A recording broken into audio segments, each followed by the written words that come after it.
All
right. Good evening. Good evening. Good evening. Happy Wednesday. Welcome back to the Real Precious. I appreciate you guys for being here this evening.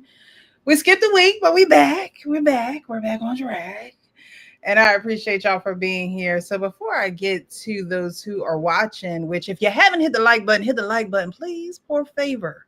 Poor favor. Okay. Hit that like button, please, as you come in. Tell a friend to tell a friend. If you haven't subscribed, definitely subscribe to the channel and hit the notification button so you know when we are live. If you didn't get a notification last week, that's because we weren't live.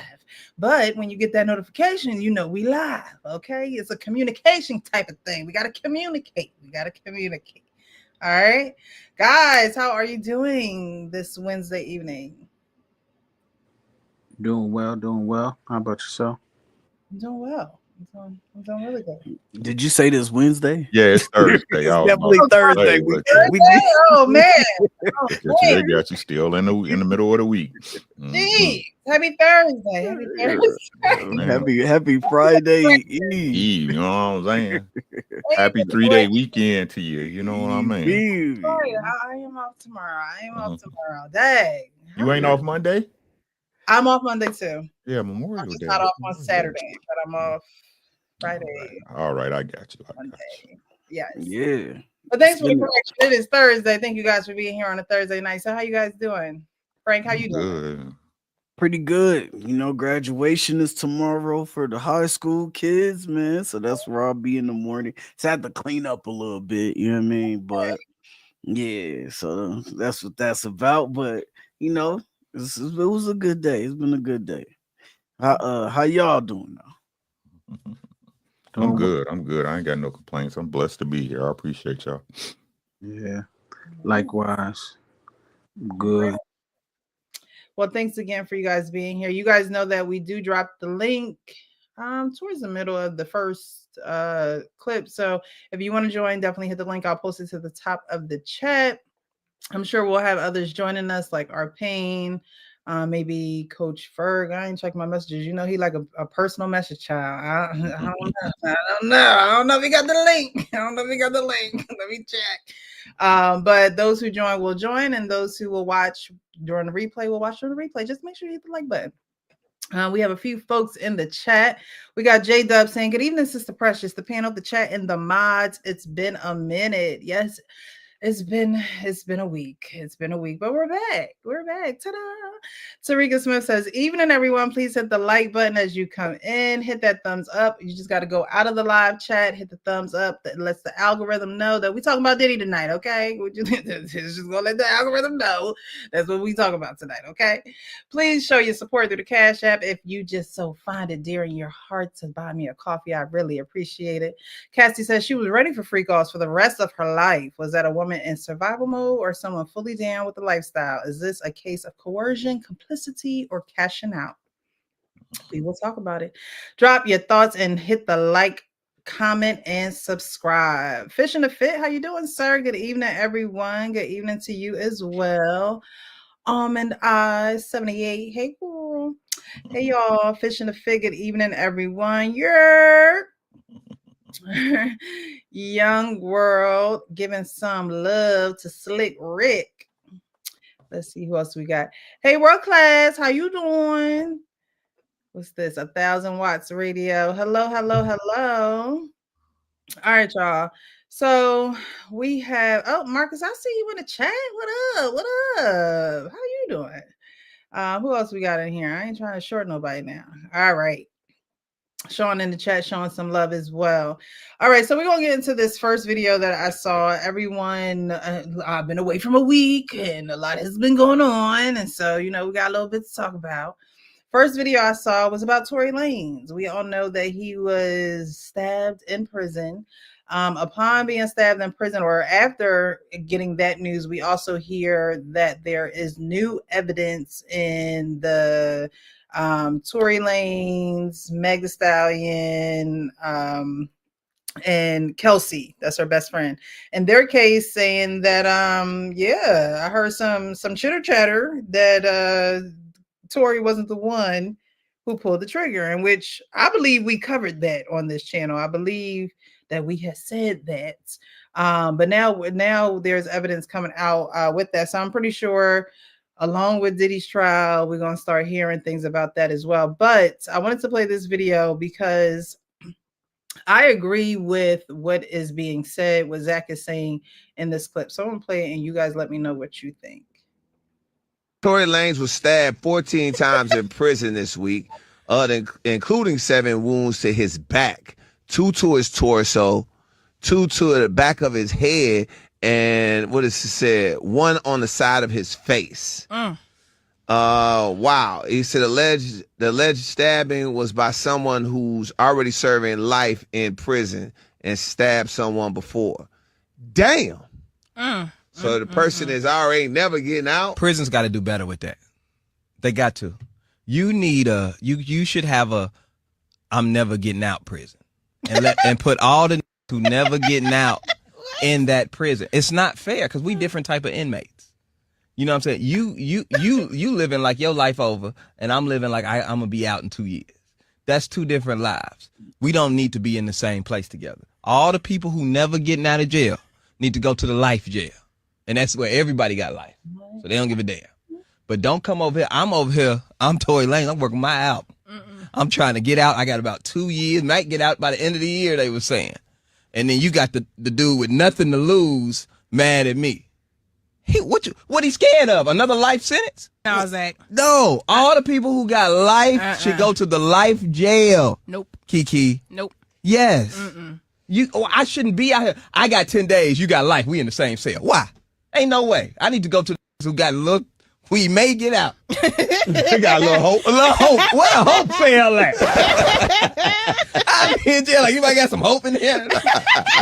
We can sing some Negro spiritual or something, cook some noodles, dance. I want to go with the nigga who got a cell phone. I want to be over there with man with tattoos all over his face. Ain't never getting out. He gonna kill me. That's right. That's right. Do the crime, I want to do the dudes who doing time. TikToks. Nope. Right. You know what I'm saying? Like that is the truth. When I heard about it, I was like, damn, Tory, that's crazy. Yeah, I hate this for Tory Lanez because if I'm Tory Lanez, I'm thinking like, why would you stab me this week?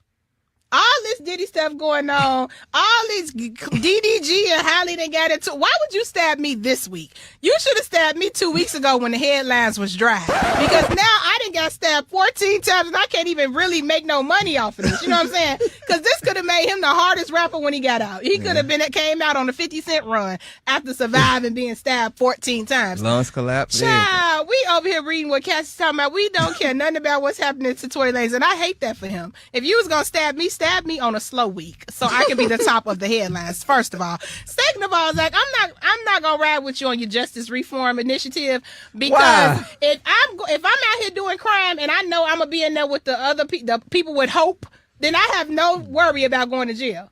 If I know I might get in the cell with Debo, I might think twice before I shoot a woman in her foot. That's the difference. No, you put yourself there. Well, man, too, bro. And if you go to jail and you not with the people that have hope, then you need to get in the program. You need to go learn Spanish off of the AI program they got. They teach you how to build taking the programs out of jail. They teach you how to make hubcaps. You need to be trying to sign up for every program they got in jail so that you're not in there with the people with no hope. Let me tell you something. I have so many degrees in that month.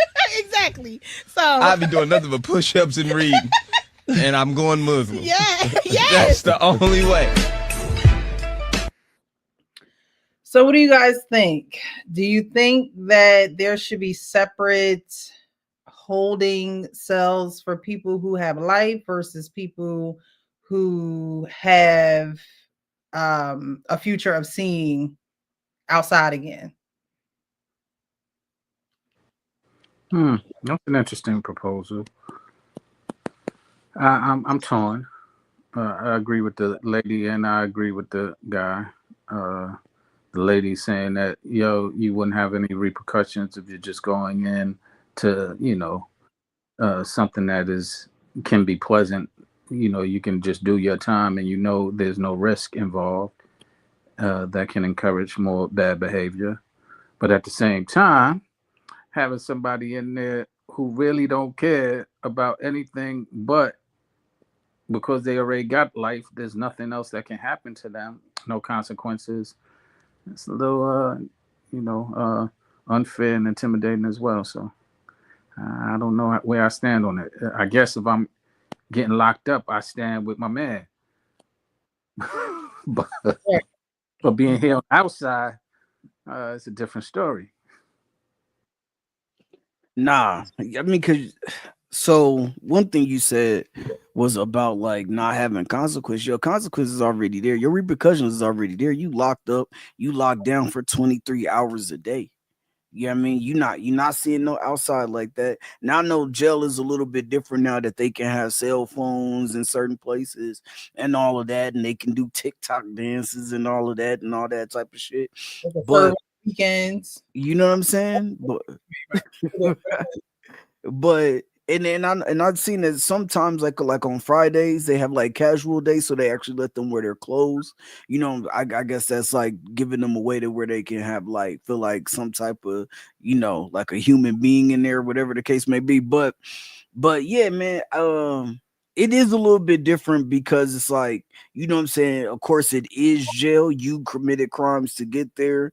And that is what it is. But definitely when you are locked away, you know, with people who are on life, they normally have them in a different part of the prison, like from what I've seen or whatever the case may be. That could not be the case, but normally they are, what I'm saying, on another side, bro.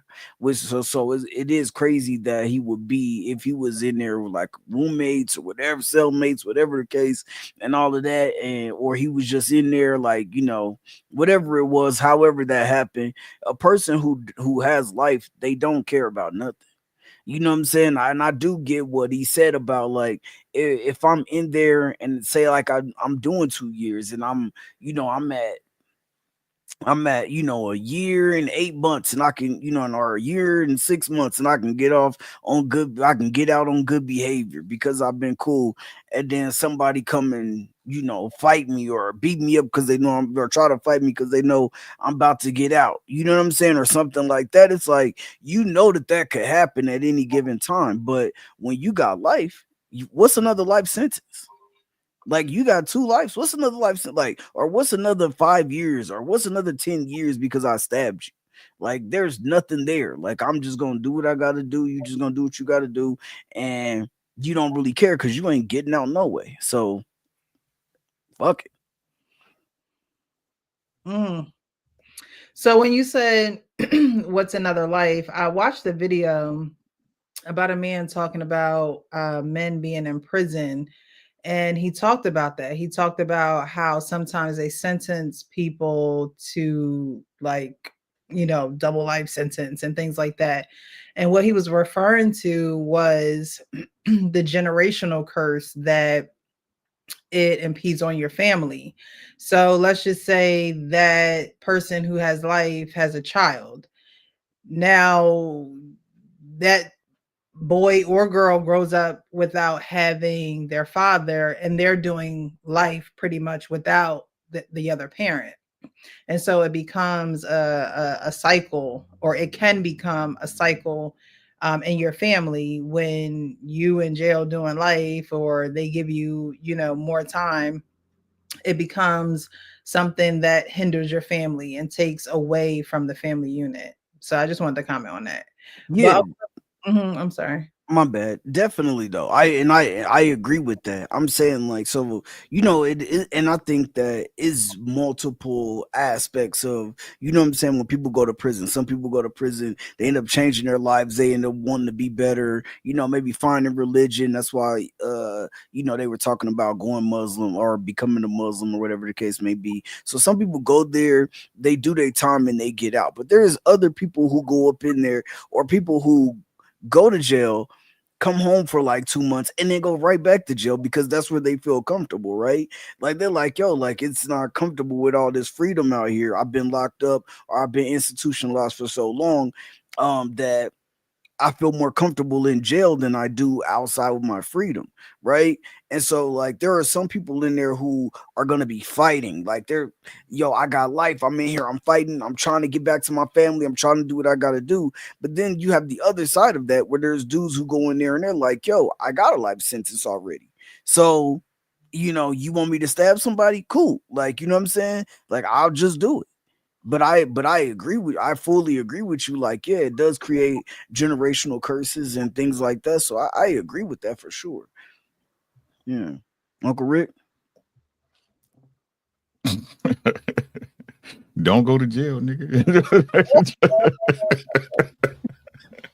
It's pretty standard operating procedure. You know what I'm saying? It's pretty simple. It's kind of at the beginning of the employee handbook. Don't go to jail, nigga. Like, y'all seen odds. It don't matter 2 years or 20 shit.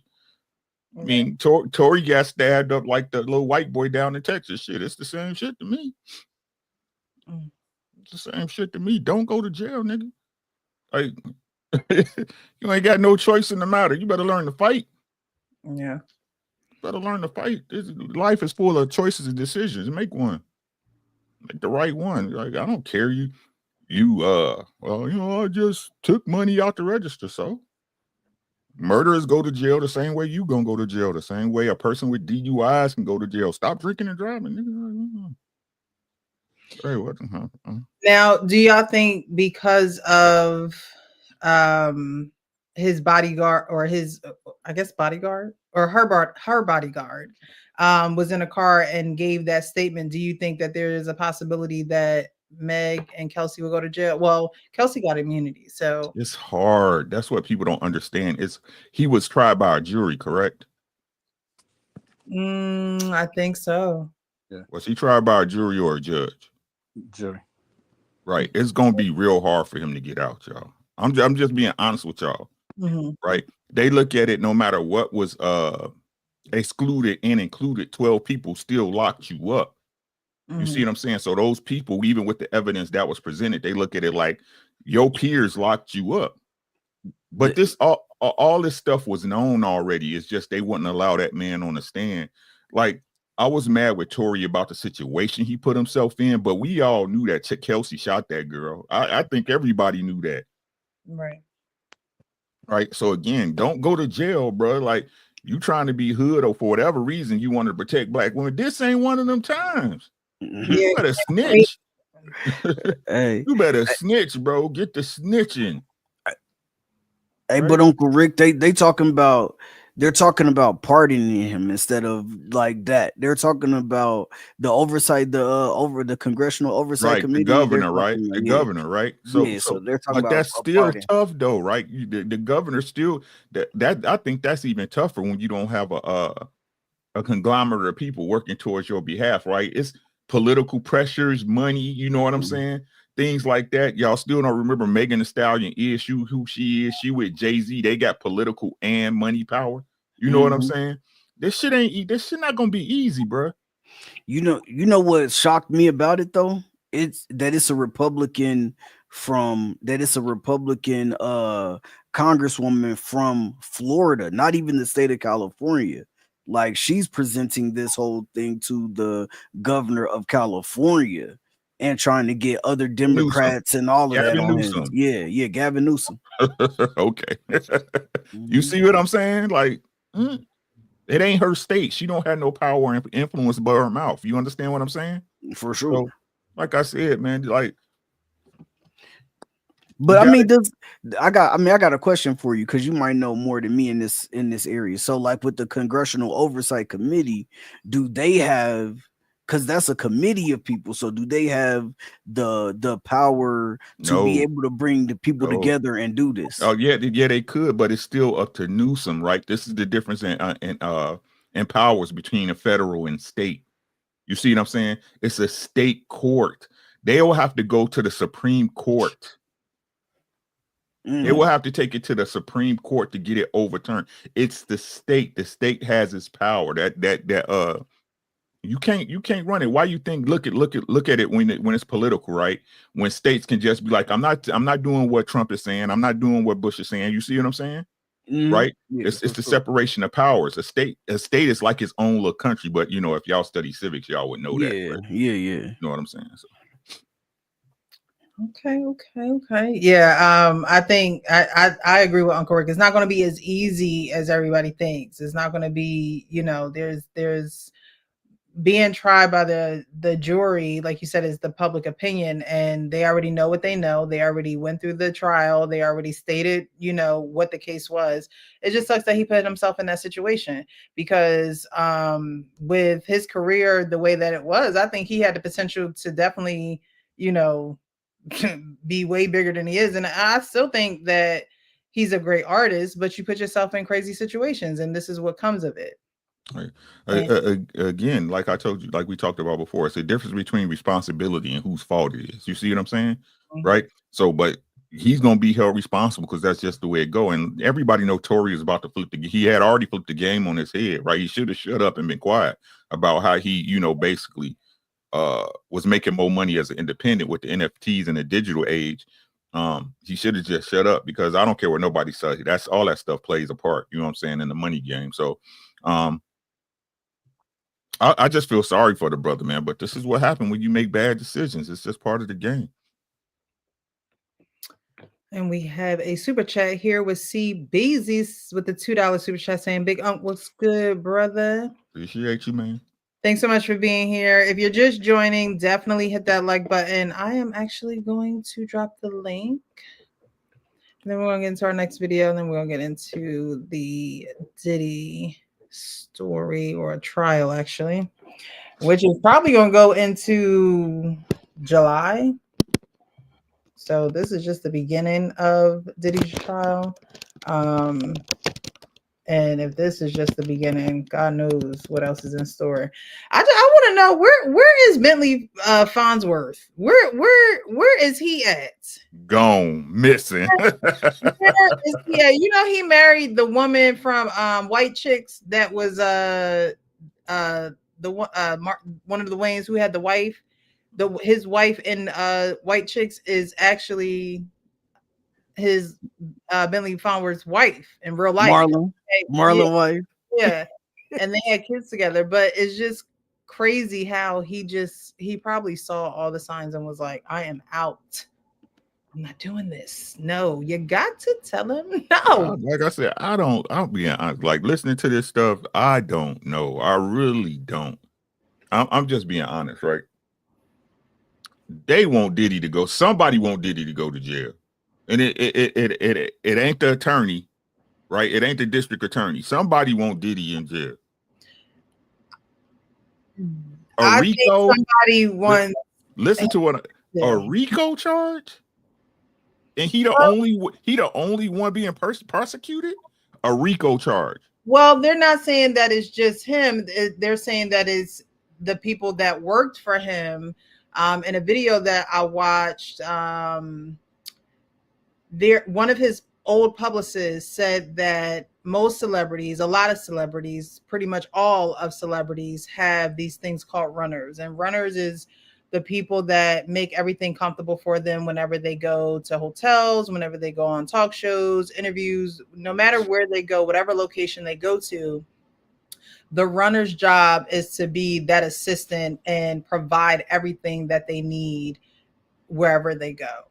And in this interview, it was being said that Diddy had a runner, but he also had another runner.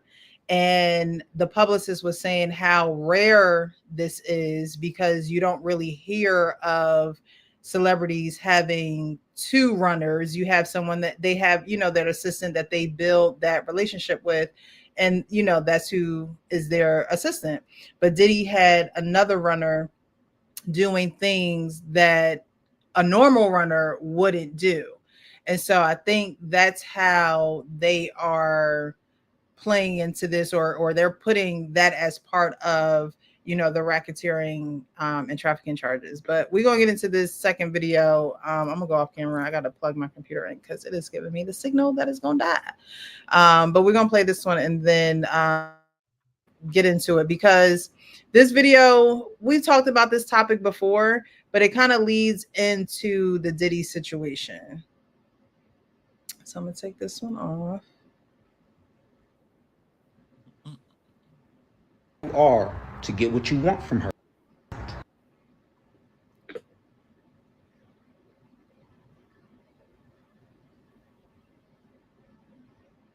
Can you guys hear me? I can hear you. I can't hear the videos. Pause. Yeah, just lying about who you are to get what you want from her infringes upon her consent. I don't like you. I want to hit it. I don't want a relationship. That's the reality. Women go, but tell me that. Where would that get us? No. My intention in this following video is not to demean, destroy, devalue, or attack anybody on this podcast. So I will not have that in my own comment section. However, I have to call out the toxicity when I see it. What we just heard dude say, using dishonesty to get what you want out of a woman, is representative of a mindset that a lot of young men have that I personally want to see eradicated from the face of the planet. That being said, telling a woman or anybody anything that you think they want to hear that's not the truth just so you can get something out of them is textbook manipulation. There's no ifs, ands, or buts. There's no cutting corners. It is what it is. I'll play the clip here, but one of the podcast hosts responds, and she says what she would want from her experience. Who doesn't want that arrangement is allowed and has the freedom to say no thank you. So you can go find the girl who does want the arrangement. 100%. So but I don't want the girl to want the arrangement. I want you. So that's what I'm saying. You don't really want me. Yes, you I do. want an encounter with me. I do. You want, and you don't. No, I want an encounter with you. Yes. I don't want you. I want the encounter. However you word it. Yes. You can't have everything you want. I can get the encounter if I lie. But what we just saw was a further justification and normalization of fraudulent behavior, and then saying that this is just how dudes are. That's not how dudes are, and this mindset is what needs to change. This final part of the podcast is what troubled me the most because it was very unaware. Okay, so what you're describing is not a woman not wanting the truth. It's you not wanting the truth. It is her. She doesn't want the truth really. Because here's my first problem, right? I'm not a licensed therapist, but I know a fear of rejection when I see one. It's not that she doesn't want to hear that you're only in it for one thing. It's that you are afraid of her telling you no after you tell her that. The second problem came later in the podcast when I realized that consent wasn't common sense. Doesn't want the reality. So if it's a guy you like and he feels that way, that's what you want him to tell you? Yes, I can walk away and not deal with him. Okay. Again, all due respect to the creators of the podcast, but to anybody watching, lying about who you are in order to get what you want out of somebody else because of you fearing that if you tell them the truth, they will reject you is not strength. Where your strength really lies is in the bravery and the courage that it takes to stand in who you truly are authentically without fear. We have to stop as a collective normalizing toxicity and saying that this is just how dudes operate. Back to your originally scheduled programming. So my question would be to you guys, is this how most guys are? Do they lie to get what they want in fear of rejection? And do you think it's manipulation? Well, on your podcast some months ago, I had some discussions with some gentlemen and said, stop lying to get the cookies. And they said, everybody lies to get the cookies. And I understand, but no, that's not something you need to do. But does it happen? Yes. Is it manipulative? Yes. Is the person who does it, should they be held accountable? Yes. Is it only men? No, not at all. And further to the point that the guy was making, it's true. A lot of women do want to be lied to. They've been conditioned, and society has allowed them to be lied to, and that's just a reality that we try and, Rick says it all the time. I'm gonna give it to you, Rick. You say it all the time. People just be lying. Look. For one, because I'm me, I don't listen to gay men. Foremost, right? I don't listen to gay men. Their mentality is not structured correctly, right? But I'll address the subject. What these people call lying, right, is me, instead of just coming out like the bro said, hey, you know what? I'm walking down the street long time ago. R-Pain, what's good, bro? Long time ago, right? Long time ago. I'm walking down the street and I see this thing, I see this good looking thing walking across the street, and I walk over, right? Ain't no way in hell I'm gonna just come out my mouth, first meet, cold turkey, damn shorty, you thick, let me fuck. You as a woman should know, me coming across the street, me running across the street, coming to holler at you and say, hey, Miss Lady, how you doing? What's your name? That my intention is to fuck eventually. Right? What these people call lying is you getting to a person, right? And they going through the rigmarole of getting to know somebody. He hit, then he dip off. You wasn't who you said you was. Okay. But is that a lie? No, he went through the rigmarole for you to give up your box. Right? And again, if everything's such a lie, if everything's such manipulation, why is it so easy to convince these women to come out they pussy? What's woman's responsibility in this thing? I could lie to you all day. It's up to you to believe it, facts. But if I look good enough, hey Frank, if I look good enough, right? If I got the Lexus, you see me step out that Lexus LS 430 across the street, right, with the body kit and the Brabus, right? And I'm looking clean and I'm smelling good. I step up out this thing smelling like Louis Vuitton Imagination. I'm clean. I walk up to you. You like the way my swag is, right? Then it's no problem, right? You already know, man. Women, y'all need to stop. Y'all are perpetual victims. No matter what y'all go through, it's somebody else's fault. I can lie to you all day. If you don't want to fuck me, you're not going to fuck me. But just say what it really is. You want to fuck me too. You see what I present, and you want parts of that.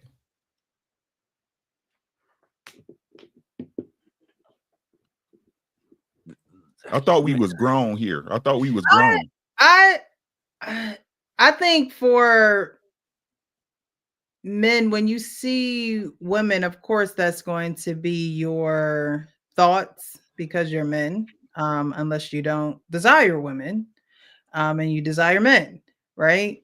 So that should be a natural thought. Like Uncle Rick said, I think that women do automatically think that ultimately that's your goal because we have a hole. Like what else would it be? However, there should be something else, and there should be something other than having sex, because we're supposed to be purposeful. I mean, and your purpose could just be having sex, but there are women whose purpose is to just give out the sex. But y'all don't go to the women that just give out the sex. You go to the women that you can have a half relationship with, or you, like the guy in the video said, there is some manipulation there. If at some point you're not getting to the point, like there are men who don't get to the point of why he's 4, and What are you, 4? Are you 4 years old? What do you mean? What are you for if you mean not getting to the point? Me taking you out on dates or me spending time with you, becoming out of strangers out of nowhere, and I come over to talk to you as a woman. You know what the point is. So why the victimization? If you come over to talk, what's the point? Sex? Yes, eventually. Eventually, the end goal. Okay, the end goal, right? So is it sex? Is it a relationship? That's up to you. A relationship is really up to you. Yes, it is. Up to the It's woman. your job, sis. It's your job to keep me there, not the other way around, baby. How is the relationship up to the woman? Because you got to prove to me you more than a hoe. Right, but what I'm saying is there are men whose only objective is sex, but they'll go through the rigmarole, because y'all know that's our word. Right. They'll go through the rigmarole to get that. Right. And what the woman is saying is, if that's what you want, be upfront and honest about that. And men feel like they got to go through the rigmarole until they're convinced, until the woman convinces if you say rigmarole one more time. Listen, this him, he actually wants that relationship. So let me just That's backwards. Welcome back, Precious. Welcome back, right? See, but this and Sean, this for you too, nigga, right? This what I'm talking about. So you lie to you about what I'm after, right? But then you expect me to tell the truth. We want y'all to tell us the truth about what no, listen. This is y'all problem. This is y'all problem as women. You already know. You just want to hear me say it the way you want me to say it. No, I want you to be who you are. I am. I'm a cool dude. And being real with me and at the same time. If you want to be real with yourself, and be like, damn, she look good. I wanna have sex with her. And I walked up to you. I walked up to you. No, walking up to someone is a simple. Oh my God, this is so insane. But that don't mean so insane. You can walk up to a counter. That don't mean you're gonna buy something. It doesn't mean you're gonna buy something. You just walk up to the counter. So what's the walk for? What am I buying? What am I buying and what's the price? What am I buying and what's the price? What are you buying? Yeah, you said I can come to the counter and not buy something. I'm asking you if I'm coming up to meet you off cold turkey, right? On a cold approach, what's the price? What am I buying? Wait a minute, Rick. You're not buying anything. What are you saying? See this, Rick. This is my problem. Hey, Sean, popping the balloon on you. This is my problem. I don't like you either. You can pop every balloon. I don't like you. This is my problem. You're not attractive to me. This is my problem, yo. Yo, you don't have to be upfront, but yeah, you should have some intention. When you start lying to get it, you are manipulating. You are doing exactly what women do. You are doing exactly what women do when they are going after your money, and you complain about it all the time. Oh, they just want that's not money. what I hear what you're saying, Sean. I hear what you're saying, but you obviously wouldn't listen to me when I spoke earlier. What I said was, bro, is that what women call lies is that I court you, right? I date you, I take you out, I get your skins, and then it don't work out. That's what they call lies. I agree with you there. But okay, so let's move on. What I'm calling lies, and what women are talking about, is when you acting like you want a relationship, but you really don't. Right. And that's the point that I have. You ain't gotta say you want a relationship. You ain't gotta say none of that stuff up front. I got you. No doubt. But listen, this is what I'm telling y'all as grown folks. You supposed to be a lady, right? I can lie all day. I can lie like a Persian rug. I can lie. I can tell you I got this, I do this, and I got that, and I do that, right? If I have no proof of concept, why are you believing my lie? As a woman. And to his point, that's where my pushback come back to women. Because y'all sit there and fall for the lies. Y'all sit there and give the panties out. There's no manipulation. There's no manipulation. You know why we here. That's all I'm saying, Sean. Everybody, we're all here to do what we're all. There's no manipulation. The only way I can get a woman to do that is really she want to give me some pussy. I can't make her give me no pussy. Well, that woman, if she wants to have sex with you, can't say that you lied to her. I mean, if she wants to have sex with you, she can't turn around and be like, "Oh, well, you." Right. So even if I did, that's what I'm saying.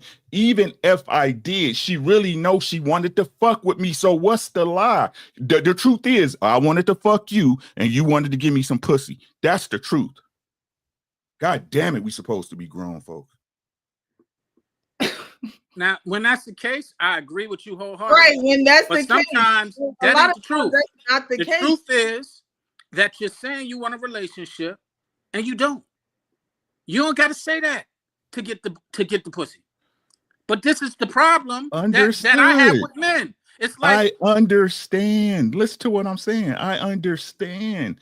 But again, we're on the topic of manipulation, correct? Right. If she wants a relationship.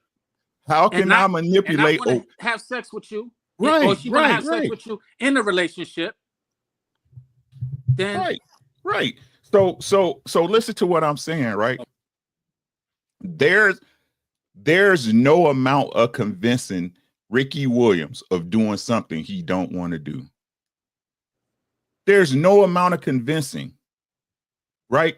So again, if you're a lady of stature, if you're the woman, listen to what I'm saying. And I put this on women because the women are ones who be talking about, oh, sex is not important, right? Oh, such, woo, woo, bop, bop, woo, doo, bang, bang, right? They the ones who minimize the actions. They the ones who minimize the activity. So if it's not that serious, if you're the woman you say you are, why you giving in to bullshit? Why you falling for the okie doke, right? Why you keep going through the same situation after same situation of every dumb, uneducated or college educated working black man, ugly, fat, disgusting, all of them ain't shit. What? Black men, hey Frank, I keep telling y'all, we irresistible, boy. The brothers, I'm telling you, when we step up and we got that vibe, the ladies, y'all can't say no, baby. Y'all can't say no. Y'all can't do it when y'all see one you like. Y'all be like little feral cats outside, like.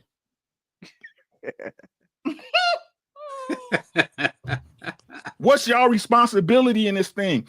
I don't care. Look, we civilized men, we grown. I understand.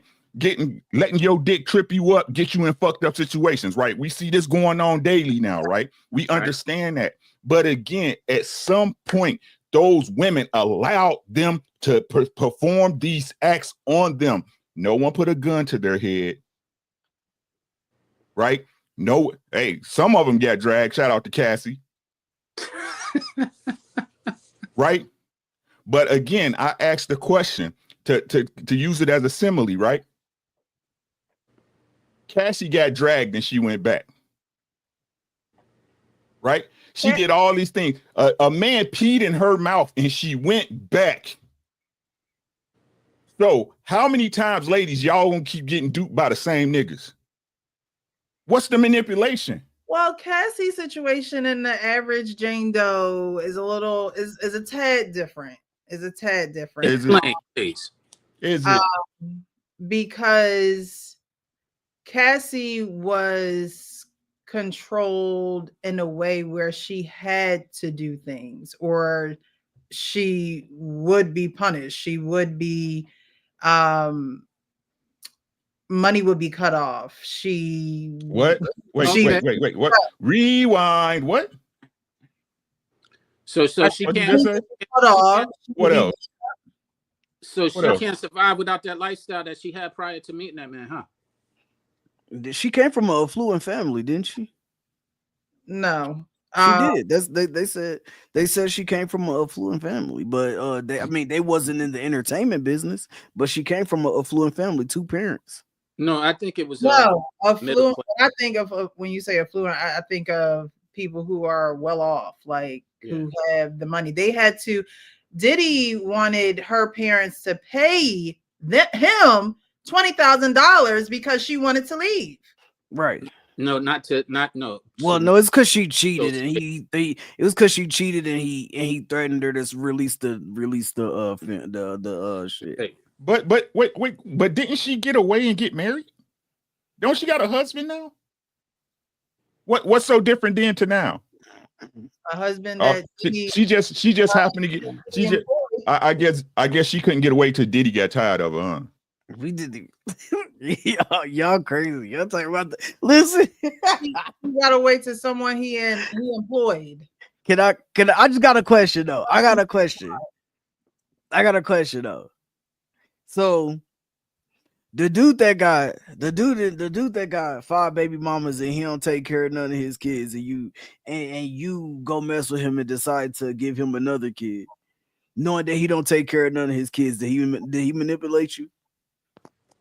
Did he tell you that what he took care of all of his kids, but you never saw him one time with his kids? Like, did he manipulate you when you went to his house and you went to his house and you didn't see one picture of none of his kids on the wall?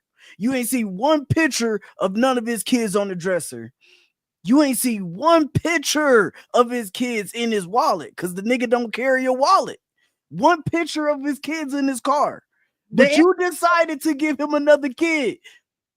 You decided to actually sleep with him. No, though, Frank. Like, obviously, the answer to that question would be no. Oh, no, okay. No, she wasn't manipulated. Okay, I was just asking because, but hold on.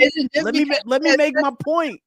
Let me make my point, Sean, because I know you and I know how you are. You lucky I can't share little videos in here because I would share one right now because I know you're a captain. Dun, dun, dun, dun. Nah, but I'm just saying though, right? You like we're sitting here saying that something that is known from both parties from the jump is manipulation. Just like if like Uncle Rick said, I pull up to the club, you know what I'm saying? I'm on the front row. Everybody see my car when I walk out. I just sit there on it. Now I got a group of girls around me. Every girl that passed by me, ooh, yo, can I take a picture with you? She think about manipulating you. But guess what? I know this from the jump. I know that at the end of the day, like she's gonna want to go out. She see my car. She know she like, okay, well shit, we probably can go to a steakhouse. We probably can go get a good dinner. We probably can go. He probably got a nice house. Like I know these things from the jump. So right? Are you doing those things though? This is the thing. The fact that I know it and the fact that she knows my end goal too, how the fuck is that manipulation? I know her end goal and she knows my end goal. It would be one thing, right? If you're trying to say like, I just came in and I said, and I finessed you out of a relationship. Then now you can say, okay, yeah, I got you. Yeah, or you finessed me on my money because you wanted to marry me for a day. And as soon as we got married, now you won't have my shit. Right? But at the end of the day, like when we come into this, we know that a woman wants protection and provision, right? If I don't even make enough money, that woman's not even gonna talk to me in most cases. That's just a fact. And so if I come up to a woman and I say, you know what, I'm feeling you. What's up? Like, regardless, so if we get to the end goal of marriage or something, and get to that spot, or we actually make it to a relationship, that then those were both of our plans. Once we ended up talking to each other, we seen that we actually vibe. We seen that there's more shit outside of that, and we're like, you know what, cool. Like this is looking like this can be something long term. But from the jump, when I approach you, I don't even know you. It's off of looks. I seen something that I liked. You got a fat ass. You got some nice breasts. You got some nice eyes. Like you smell good when you walk past me. Like it's something right there that made me want to talk to you. And it's not your mind at that moment. We all know this. So now if we start talking and then I say, you know what, girl, I want a relationship with you just because I know that that's what you require to give me the buns, and then I get it, and then I never talk to you again, then you were finessed. But you can't tell me that because I came up to you and my intentions was to smash at some point in time, or you get the draws at some GTD, as Tommy would say, at some point in time. You can't say you was finesse, because we both know that was a part of the goal at some point in time in this whole rigmarole, as you would say. You know what I'm saying? So if that's the goal at some point in time, why do men have an issue when women say, I don't want to have sex until this date, whatever that date is? If it's a goal at some point in time, why do men have an issue when a woman does delay that time? Because that's only for niggas, and that's only for niggas that she don't fuck with like that. No, that's not because if that's I'm telling you, I know it's the truth. Goal, if your goal is to have sex with a woman, right? You don't have sex with women. But that's our issue, is that other people get it the same day, but we that's not an issue for me. That's not an issue for me. What you say? Listen. Issue. Uncle Rick, I didn't hear what he said in the first place. Go ahead, Sean. Other men can get it in a day, but we gotta wait. That's our issue. No, don't say we. That's that right. That's a trope that I don't believe in. I totally. Hey, I'm not the last dude. You see what I'm saying? I'm not the last dude. Just like you're not the last chick. You're not the last chick. So why give it to you? If you're not gonna be the last one, exactly. So you give it to me. I'm gonna take it if you give it, but I ain't gonna wrench it out of you. I ain't gonna throw you up against it. I ain't gonna pull you in the basement and steal it. That's y'all problem. That's y'all fault. And to be honest, I just want to say this. To be honest, that's how y'all get finessed. That's how y'all. Okay. Listen, I'm just because they want to pick and choose, Frank. Because they want to pick and choose. Wait. I'm just being honest. That's how y'all get finessed. Yes, because when you tell a man that if she let you hit it on the first night and then you go ghost, is she not being finessed? No. If that was both of y'all, listen. No, what I'm saying is, if you make a dude. If you tell a dude from the jump, hey, I believe in the 90-day rule, you know what that nigga gonna do more times than not? He gonna wait. He gonna give you those 90 days. He gonna smash you and cap you out of there. Like, that just is what it is. Right. That's how you get finesse. It's the same have you ever seen how hard a nigga try when you tell him that you want to wait until marriage? I just seen a woman on Lil Peep show last night just talk about some, oh yeah, I'm abstaining from sex, but I still want to be able to kiss on you and hug on. Like, what? Listen, I felt like Cam Newton in the chat. What's going on with this thing? I felt like Cam Newton in the chat. We're not kids. I'm not about this. We're not 13. We're not 14. We're not 12. I'm not about to sit around here and kiss on you all day. Rock hard in the bed. Then I gotta go home and take care of this myself every night because no. Yeah, there's two. Listen. I've been hearing y'all talking. Listen, I mean, all this naive shit whatever that man with the hint of mint was talking about, it's just all bullshit, man. A woman knows what a man wants. Doesn't matter what kind of man he is. If I'm gonna approach you, eventually I want to sleep with you. And listen, if you ask me to wait, there's no issue with that. That's what you want. You want me to wait for you, but I'm not going to turn my life off because you want me to wait for you. And here's the thing: I was on the podcast, but this issue came up with another woman creator, and I said every man wants sex from a woman because all the women came up and said all they want from me is to have sex with me. Yes. And stop acting like y'all don't know that. That's the problem I have. Y'all know what we want.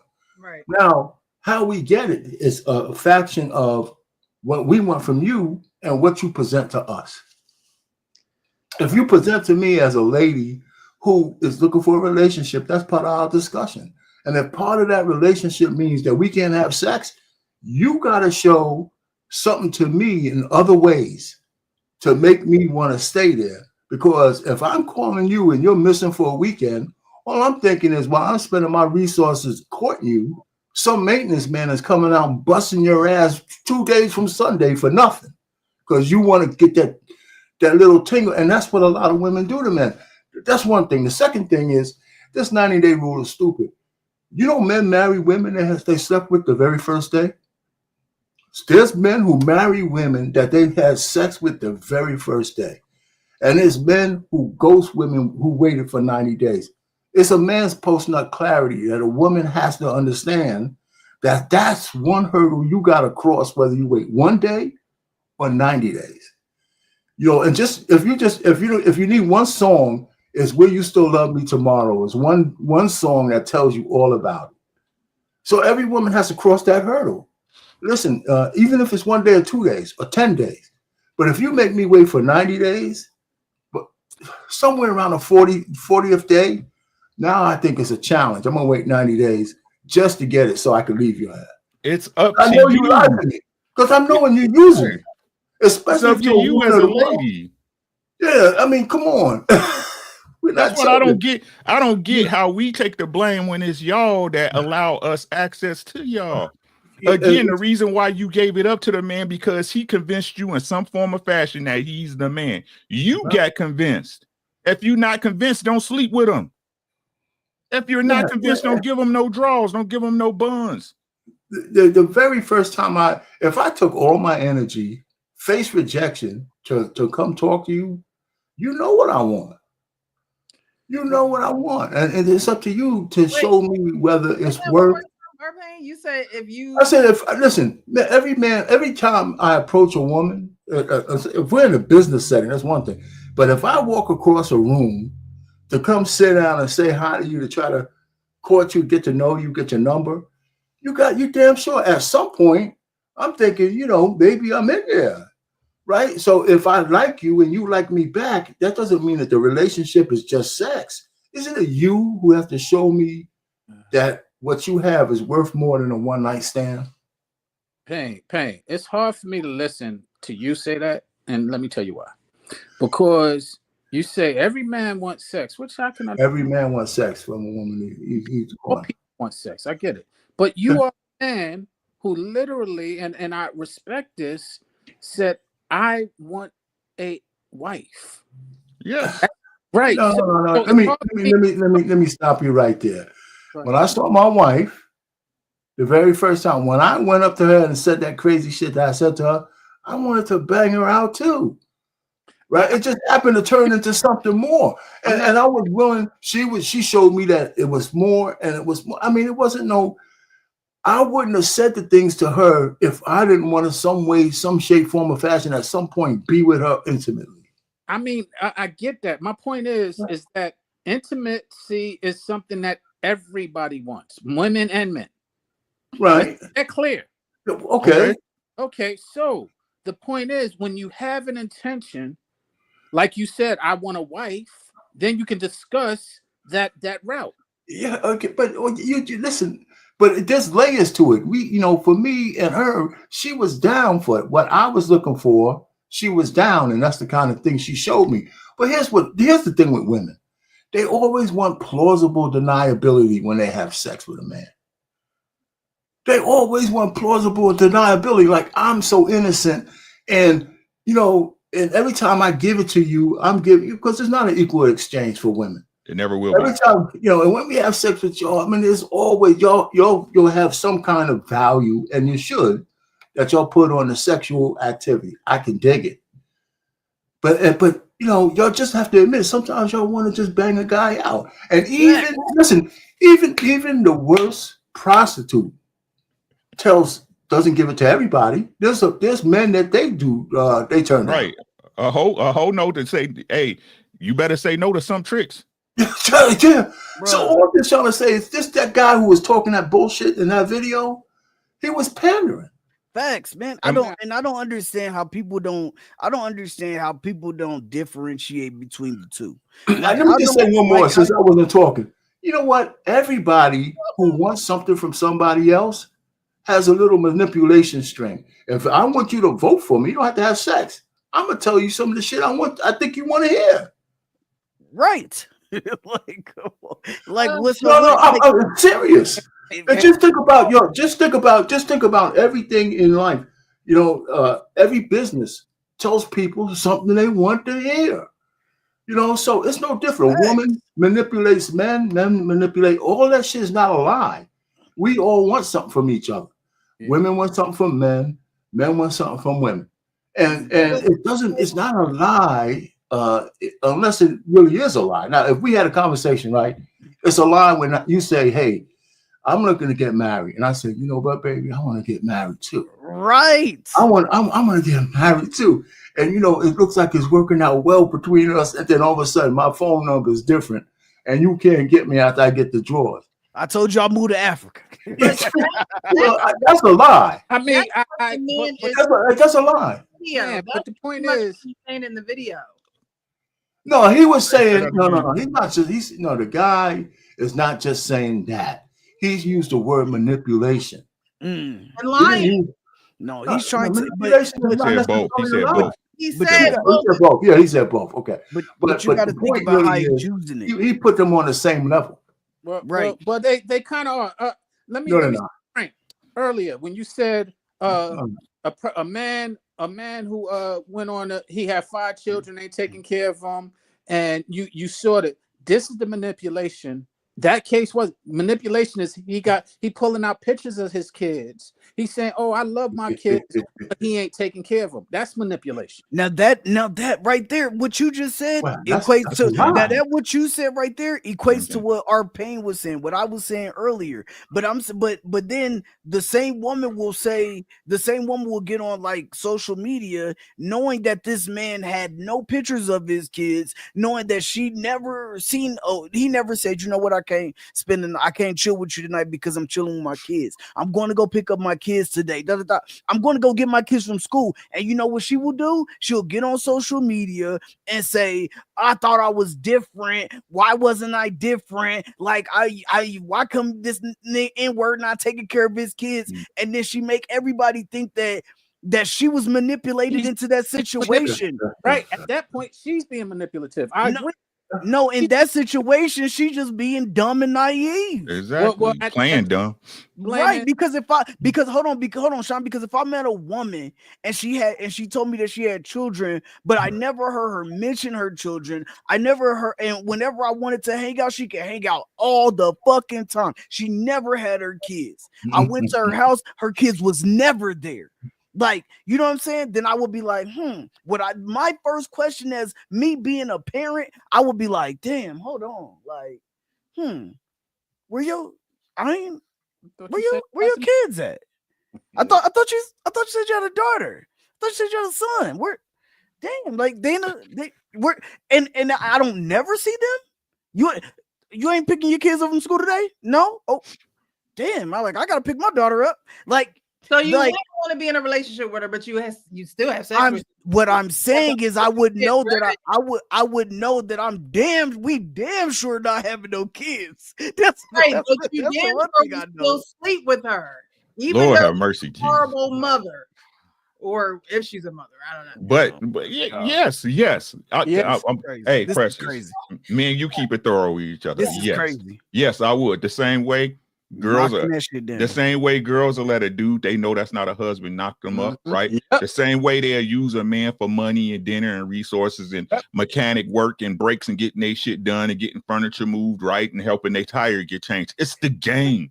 Get over it or get out of it. Hey, right. So let me ask y'all this questions to you distinguished fellas, right? You guys dated women, right? You dated and courted women, right? Took them out to dinner, took them out to eat, right? When have you? Sean, yes, sir. Frank, Mr. Payne, when have you ever said no to a girl giving you some pussy that you was taking out and dating? Look at Sean. Shut up, Sean. It's on public record. Sean, you know the deal. When? Nope, because that's what you're doing it for, my guy. That's right. Listen to what I'm saying. Hold on. Let me finish. Out, you're right. If I'm let me finish. Right. Let me finish. Right. Sean, funny. This is the thing, and we should be able to move past this after I say this, unless y'all want to debate me on it. Women want life on easy mode. Y'all want us as men to make it so apparent that we want you to be our wives, while all the while y'all have us jumping through hoops about what y'all like, what you don't like, what you need, what you don't need, what you believe in, what you don't believe in, what you love and you don't love. Right? I got to let you know my intentions, but I got to take you out on dates and keep it live and warm up the car and all this shit. Yeah. Y'all the real hustlers. Y'all the real manipulators. Y'all the real predators. I keep telling y'all that.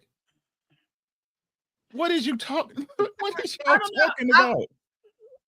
I don't understand why a man letting a woman know his intentions is hard work. It doesn't matter because I can be lying. Remember? Well, let's.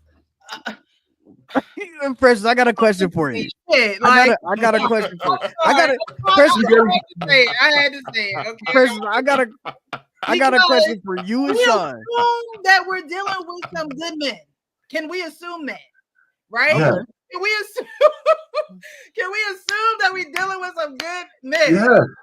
Because if not, then y'all niggas ain't shit. Like no. Can I ask you and Sean a question? A woman shouldn't have to. A woman mind is already just going a mile a minute. Whose fault is that? Whose fault is that? God, blame him. Okay. Right, because God a man, right? Because God a Because man. God's a man. Because if God was a woman, like y'all say, y'all wouldn't blame her. No. Yeah, God's man. He still didn't listen to him either. He had this earthly experience. Okay. But if a woman has to wonder if you're lying or not, why can't you just come to her as an upstanding man? And we're not talking about the women that sleep with the man who got 5 babies and all that. Like, no, we're talking about good women. This is the issue. Sex in life.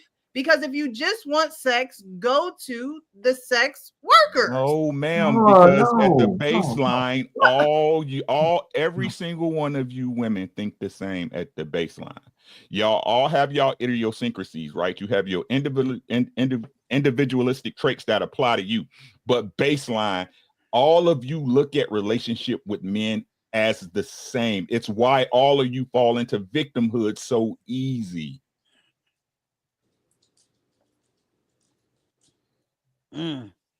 It's simply what it is. So this is what's crazy. Let me pose a question to y'all, right?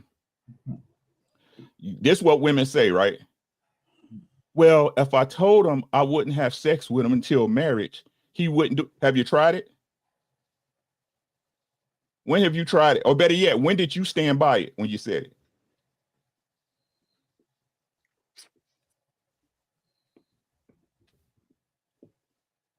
I don't know. I don't know. I got a question for you and Sean. So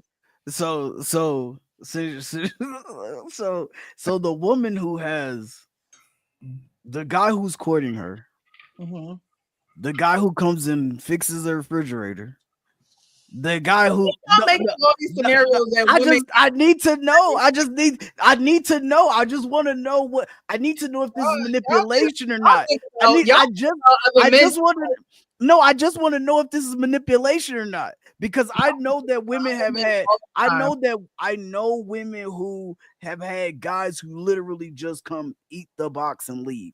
I know women who have guys who just come over, why something in the house. Women. These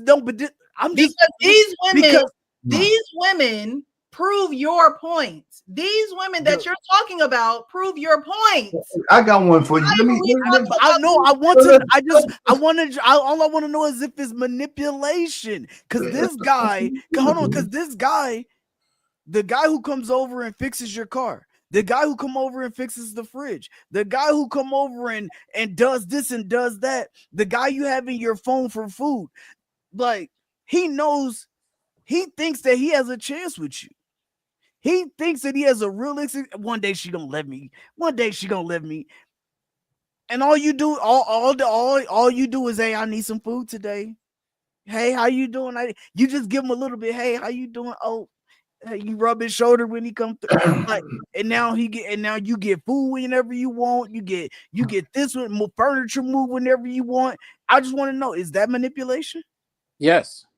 Oh, okay. I I don't just know. like I just want to know. And I don't know. You ain't Well, You don't know. let's go back to it. Let's go back to the situation though about the good man.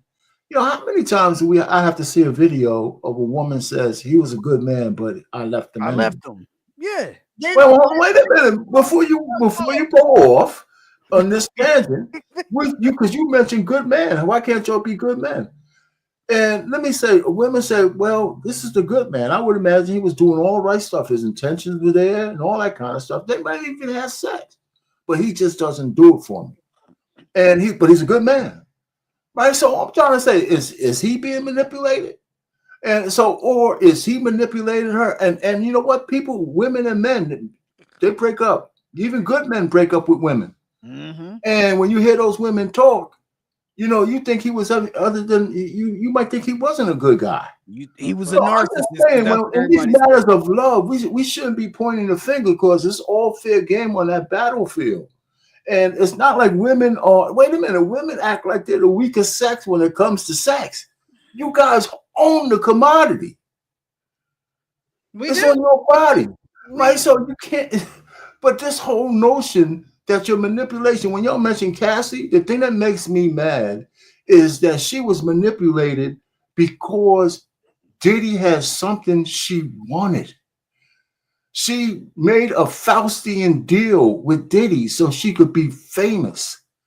And in that deal, she was willing to go to some serious lengths. Now, what I'll give her is that even that, you ever saw those movies where a person makes a deal with the devil and they sign their name, the shit goes in flames, and then they think they're getting what they want, and then it always turns bad because there's always something really bad at the end of that deal? That's what happened to Cassie. She wanted to be famous. So she was willing to do anything until the reality, because Diddy, who is the devil, said when she actually saw the reality of what the deal she made, it even got too much for her. I'll give her that. But she wanted to be famous, and all the dudes would get plucked in the butt. They wanted to be famous. People make deals because they wanted something, and Diddy was the devil on earth because he knew if you want it from me, sign your name in blood on the dotted line, and now you're mine. And that's what he did, right? And so I was following some of the trial. I still don't see where the crime is. I still haven't heard about the crime because all the salacious stuff with Cassie, until the beating, I didn't see the crime. She was his Bonnie. He was Clyde, and she was Bonnie. You know, so I'm just saying, you know, men and women have this deal that they make with each other, and the women always act like they're getting the short end of the stick. And it's really not true. It's just not true. It's just this bullshit people tell you to get money out of you, like like Derek Jackson, whatever that guy's name is. No matter what, either are paying, because you see those same women that you're talking about that be on like TikTok going live talking about, you know, making videos talking about I left a good man. I know he was a good man. I left my husband, and he for no reason other than to go out and live life, right? Because I felt like I was held back, but he was a good man. It'd be those same women would then say, oh, but you know, he did have some form of narcissism in him, and he did because they know that these are code words that they can use to bring other women along with them to make them feel something inside, to make them feel warm and cozy. That's why at 99.9% of the time when a woman says she broke up with a man or a man broke up with her, he was a narcissist now, because that is the best word that they can use right now in this time and day and age. Well, the unfortunate reality is something that Rick said earlier. A lot of people are just full of it and manipulate one another. I think Payne said it as well. And that's just the reality that we sit here and discuss, but we don't ever really want to pinpoint it. Women manipulate constantly. Men manipulate constantly. Finding somebody who doesn't manipulate, and it is really the rareness. and that's what we sometimes are speaking to. But it's so rare, and it's so popular to be manipulative and get what you want and be selfish and all of those things that it becomes, you know. See that comment right there? That's Exactly. what we. That's exactly it, right But that's there. cool. But look, the truth is, you got that right. You have that right. As an autonomous human being, you have that right.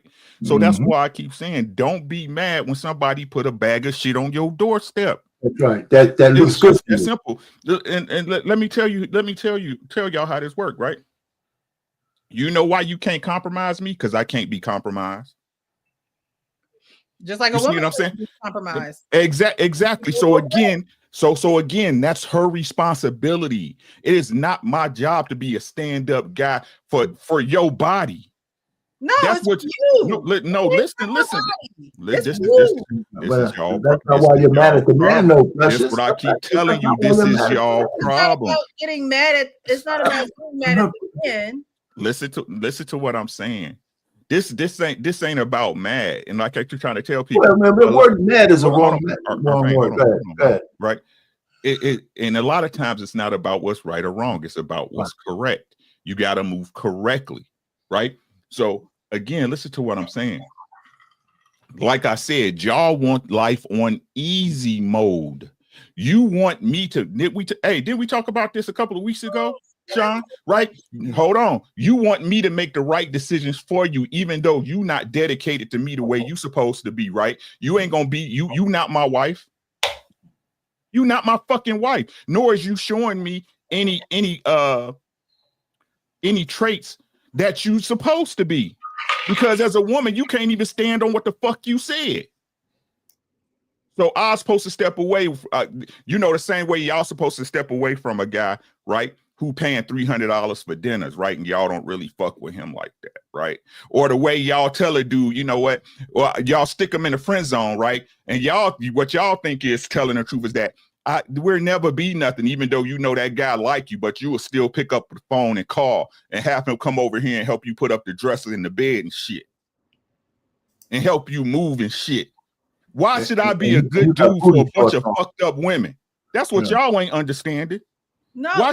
Why should I be a good man when y'all fucked up? We all in the game. It's not about being a good man for a woman. It's about being a good man to be a good man. Like that's not how it works.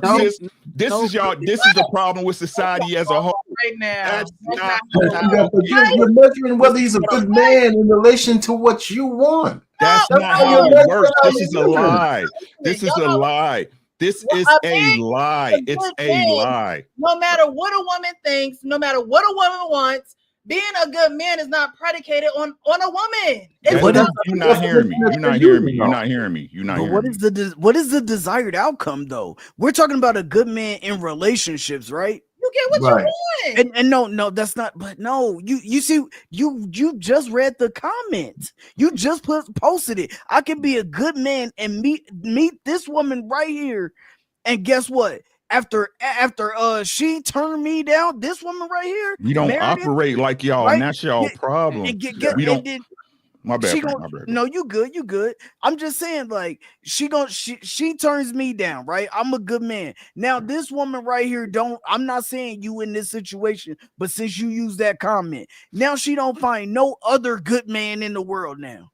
What? Now. Wait. Now. The problem is no. Another good man. What? I'm just saying. I'm saying if she don't, she just passed on a good man for what? Look, she's gonna have to live with that, but don't you have an attitude about it? No, being a good man. Precious. I didn't say I had an attitude. Precious. No, I'm not saying she gonna be the same person. She gonna be the same person online. She gonna be the same person online saying that ain't no good man out here. You don't find another good man. This is the thing. Good man so you can get what you want. This is the manipulation that we was talking about. That women. Oh man, we gotta stop using women. Here goes Sean. You say you're a good man, but you're lying because a good man is there. Well, he's not the one for you. So stop lying. You don't want a good man. You want something more than a good man.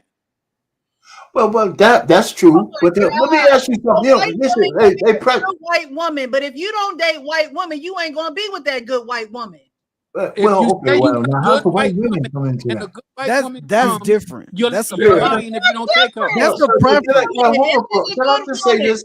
Can I just say this though, Precious? Listen, every relationship between a man and a woman, I'm not even talking sexual. When a woman has a lot of random male orbiters around her, she finds something of each one of those men that she wants, or else she's not hanging with them. One guy is just good to talk to. One guy, he got some muscle, so he's good to move furniture. Another guy is doing this. Another guy is doing that. Women find a way to extract the things they want around from the men that they put in their orbit. If they allow it, if the men allow it. And the nexus for that, for most of those men, is that they have a possibility of one day sleeping with them. And the truth. Let me just go ahead and finish this. And so that's the core of what we talk about, guys who simp or random. I call them random male orbiters because a lot of ladies like to have that. And if I ask her, well, why do you hang out with that guy? Woman can give me an answer for that. Why you hang out with that? That's why when women are in a relationship with a man, I mean a real relationship, he doesn't like to see her random male orbiters around her, because he knows what the guys want. And he also knows that his woman's extracting. Let me just say this, I'll shut it. He also knows his woman is extracting something from each one of those men, or else they would not be around her. Right? So women manipulate men all the time. Well, maybe that's because maybe that's why I ain't got no man. And they hide it up. Maybe y'all want something from me. Yeah, right. I mean, yeah, they do. Hey, Press, I think if you don't, I don't believe that you have no man, but if you don't have no man, that's your choice. They do want something from you. Go ahead, Sean, my bad, bro. And every man wants something. You're absolutely right. This is the point that I'm making. Women. Look at God. No, he probably got a call. But when you come back, but what I'm saying to address what you were saying earlier, Precious. That's the difference between us and y'all, right? I don't do shit just because it make me feel good, right? The only thing I do because it make me feel good is I want to hit them skins. You understand what I'm saying? But if I'm putting in effort to a woman, I'm doing it for a reason. I'm doing it for a reason. You understand what I'm saying? I agree. And I'm not talking about associations. I can associate. That's different. I'm talking about if I'm here putting effort into you. You understand what I'm saying? So again, we're all here to do what we're all here to do. I keep trying to tell y'all that it's simply the game. Y'all want to change the game. The game will never change. It never will change. It's just the way it works. Accept it. Get your non-negotiables, rock with those, and stand on them for everybody, for everyone. It's some things that there's some things that no man nor woman can get me to do. You understand what I'm saying? You can't get me to do it because I'm not going to compromise myself for you or anybody else. Our women, y'all want to be held up here when really y'all hold yourselves here. I'm not going to play myself. You're playing yourself, not you. You know, I'm talking about society. I agree with what Rick said, and I point it out to women all the time. Y'all sit there and y'all act like y'all want something, but you don't really want it. What you want is for somebody to do it how you like it, make you feel good, but you're not always investing in how they like it or what makes them feel good. It's basically a lot of women use men. And y'all sit there and act like y'all don't. Both ways. No, but that's the point. The difference is the good guy, it's not both ways. He's actually trying to get something out of you, and you use and women use the excuse of it goes both ways. No, you're using him. Like what, Sean? Like getting him to do something that you need done, but yet you ain't willing to provide anything for it. Like what? Sex? Like where are we whatever going? If sex, time, relationship is what he wants and you know it, but yet you taking from him, but you ain't willing to give to him, Yes, that's manipulation, and that's what women use men for. Is not willing to give. If a woman is spending her time with you, no, he's spending his time with you. Stop that. That goes both ways. We spending time together. Okay, so other than time, you're talking about sex. I'm talking about. You ain't giving me nothing with time. Let's get that clear. Your time is not worth more than mine, so you ain't giving me nothing. Stop that. You ain't giving me no time. That's crazy because no, you're not giving me no time. Valuable. So I'm exactly, and if I'm spending it with you, I'm putting the same value you putting in. So let's negate that. You can't say that she's not giving you anything. What I'm saying is she's not giving. That's negated because you're giving it, he's giving it. So that's not even okay. So that's the equal exchange. Right. So what else would you like, Sean? What what else? If I'm coming over to take you out to dinner, if you're not interested in me, why are you letting me take you out to dinner? Well, I think that those women just use men because I agree with you because I'm not going. I'm talking about those women. I'm not going, and that's crazy. Like, well, I'm talking about those women, which is the majority. Go out with somebody you don't like just for food is giving poor. So to me. You go out for food, you go out to have fun, you go out for a lot of different reasons, but you go out with somebody you're not interested in is the point that I say you're using them. So you're saying, why are you not being authentic, right? Exactly. We use honest, we use truthful, or we use manipulation earlier. That's women manipulating. Okay, so but you say that women say it goes both ways, but it does. Women will do that to get food or money. Right. So why do they get mad when men are doing it? Get sex out of women. Right. And my point is that they're both wrong. Whether it's a woman doing it or whether it's a man, but just men are usually the men who get we're bad guys because we're doing it. No, I'm saying it's no wrong and right. I'm saying it's the game. I'm saying it's just the way it goes. And the only way you can benefit from it is that you are standing on what your non-negotiables are and what you actually want when it comes to a physical and emotional relationship with a person.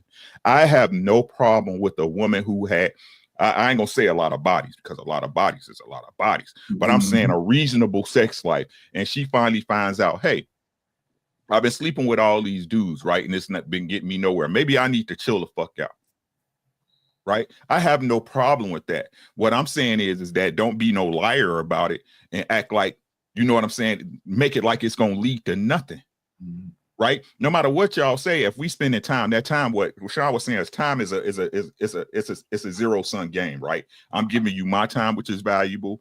You giving me your time, which you consider valuable, and that's cool, right? But if I'm the one coming out of pocket all the time, no matter what you say, I'm taking you out to eat so I can fuck you eventually. No matter what y'all say, y'all can try to spruce it up. Oh, he's being romantic, and I like when a man plan dates and take initiative. It's all the same shit. What type of woman are you? If you saying that you don't want to have sex till marriage, then why you was fucking at 15? Oh, I was young. I didn't know no better. Oh my God. What they say, her frontal lobe wasn't developed looking ass. All y'all do is lie. Not you, right? But all women do. Y'all liars, bro. Y'all liars. When you was 15, you was hot in the fucking pants. The boy you thought was cool and you wanted to give him some pussy.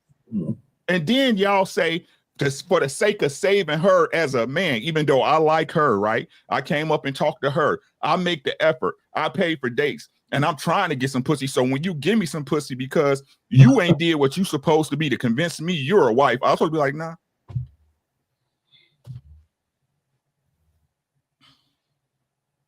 I think that's equivalent to a woman coming across a good man that's not for her. Like that woman wasn't for you, right? She didn't prove her.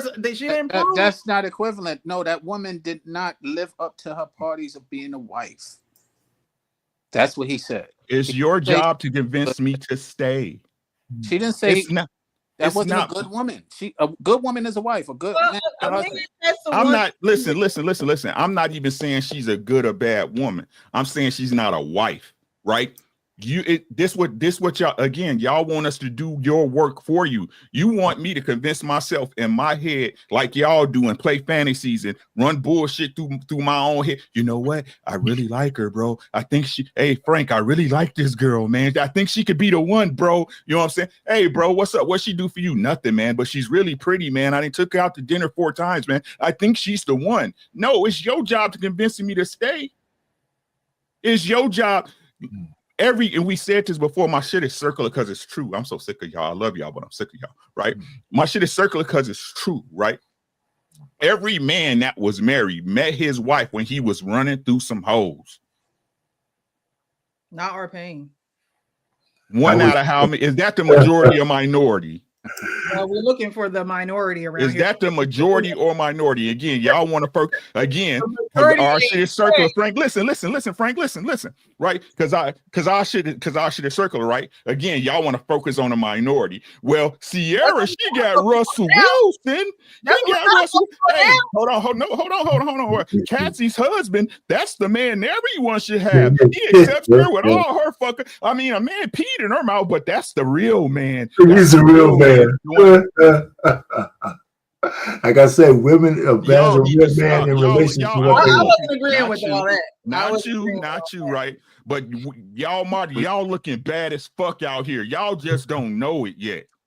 Because y'all lie amongst each other and then y'all all fall into the bullshit and make it the culture like the where them fans at. Y'all got babies on fucking Instagram dancing and shit. Y'all goofy out here and y'all expect people to take y'all seriously. Y'all gonna get ran through and wet butted. That's what y'all gonna get. Yeah. It's what the fuck it is, bro. Ain't no incels. Men just not dealing with y'all. Y'all ain't worth the squeeze. Y'all fucked up. Well, there are some men that aren't worth the squeeze either. Like, no doubt. We know that, though. And you never hear us not say that. We talk about Pookies and Ray Rays all the time. All the time. Don't we, Frank? Yes. And when we see some weird shit, we point that shit out. Like, you goofy ass nigga, man. Come on, what you talking about? Goofy ass.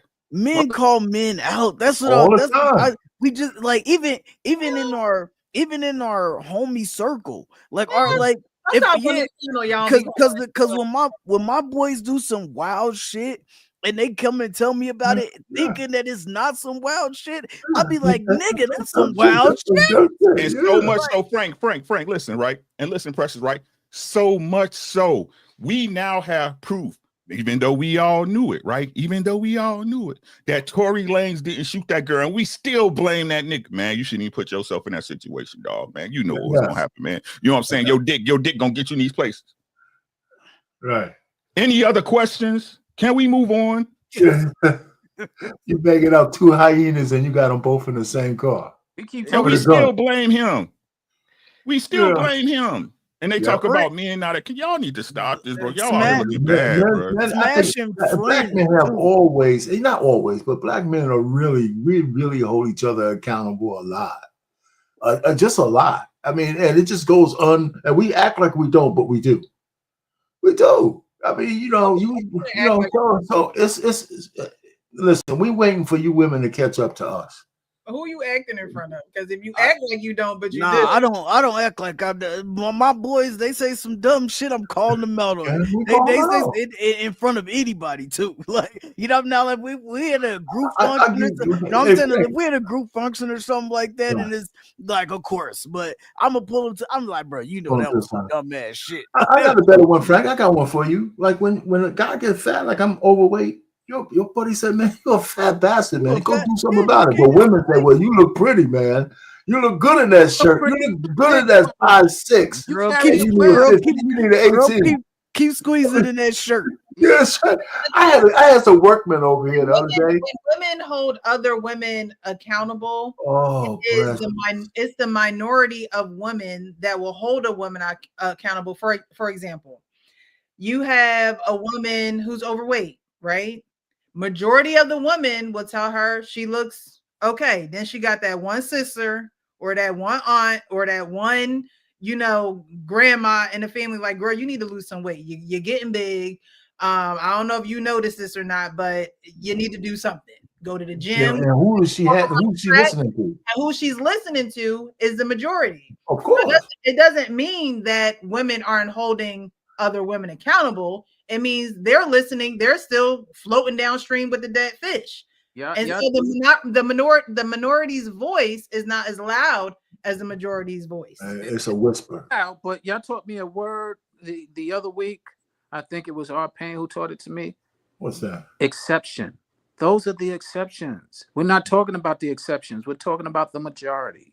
The majority is point blank, period. The majority is KKs and Keishas. It's not like how we got Pookies and Ray Rays.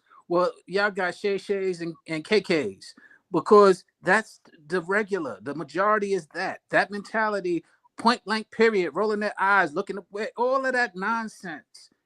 That's the statue in Times Square. That's what they're telling the majority, is the statue in Times Square. The big burly woman with her hips and cricking her neck back. About how powerful of a statement that is, how good that looks. Now, if you saw a fat man in that same scenario and he wasn't a sumo wrestler, you would be sitting there clowning it. I should go down there and tell the guy, make a sculpture of me and shit. Put me in Times Square. We about to replace Sean with his brother, man. So I mean, I'm just talking shit. I missed the first video or whatever.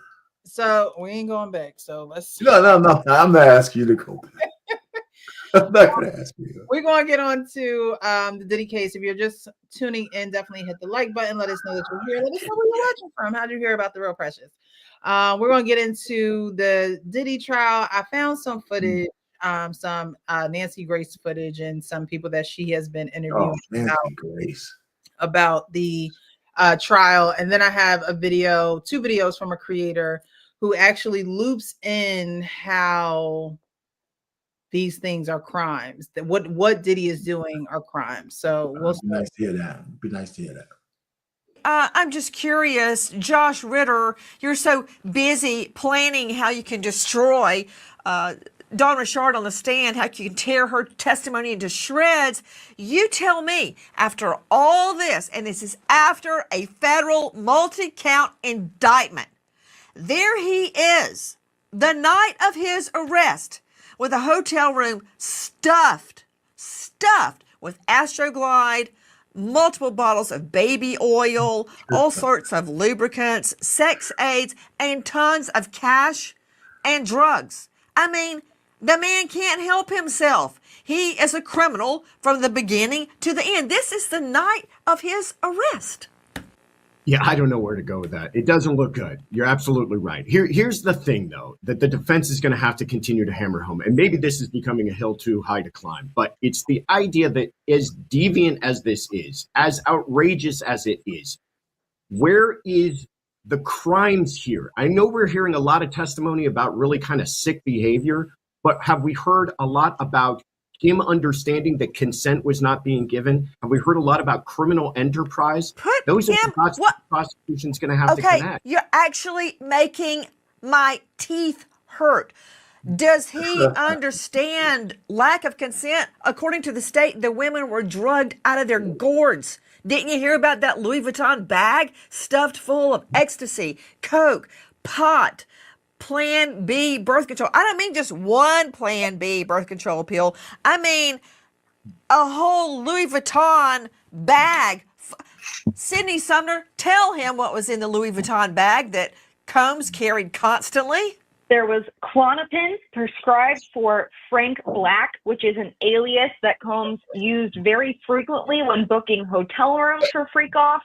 And they also found pink powder, sometimes referred to as pink cocaine or Tulis, and that tested positive for both ketamine and ecstasy. Joining me now so we can further explain it to defense attorney Joshua Ritter, renowned chief medical examiner, Dr. Kendall Crowns. Dr. Kendall Crowns, first of all, what is horse trank?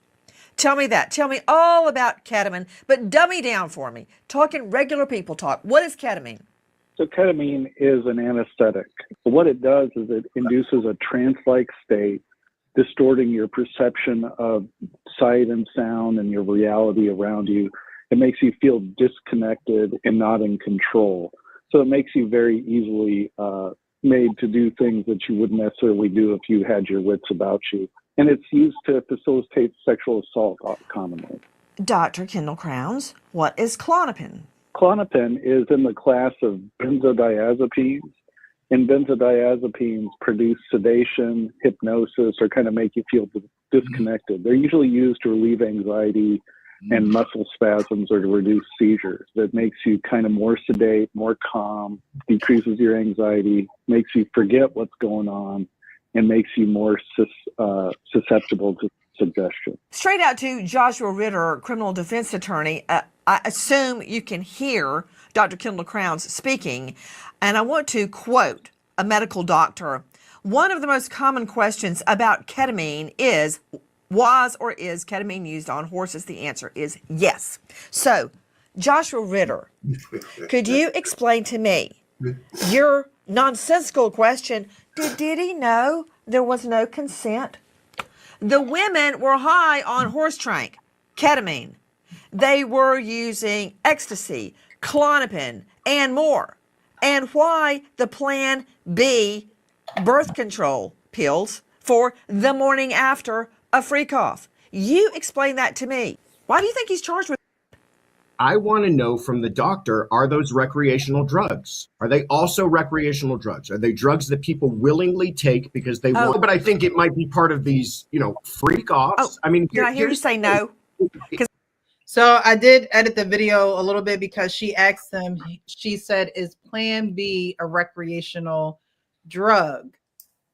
And he said no, but she also used the deletion of a baby word. So I didn't want to play that because I don't know if we could play that on YouTube.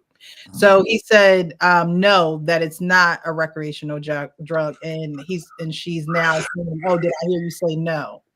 Because I think you said no. I did say no. Here's the thing, though. Yes, right? you did, didn't you? Okay, no further questions. Go ahead. The government has got to prove the nefarious nature of all of these things. Yeah, is it a horse tranquilizer? Sure. But is it also a recreational drug? Oh, well, then now we got another interpretation of what those narcotics are used for. Is this all part of a party lifestyle? Are they all taking it willingly? That's the problem. The government has to connect. Okay, hold on just a moment. So when I heard this, and I heard him, giving his spiel on, the government has to prove if it's recreational or if there's some crime attached to it. From listening to that, and then from what you guys know from the case, and so far it seems like it's a domestic violence case because we hear a lot about Cassie being beat. There are people who have witnessed this go down. There are people who have heard it go down. There are people who have been directly impacted, such as her best friend. Her best friend got hit with a hanger. And so there are people who have endured pain from Diddy.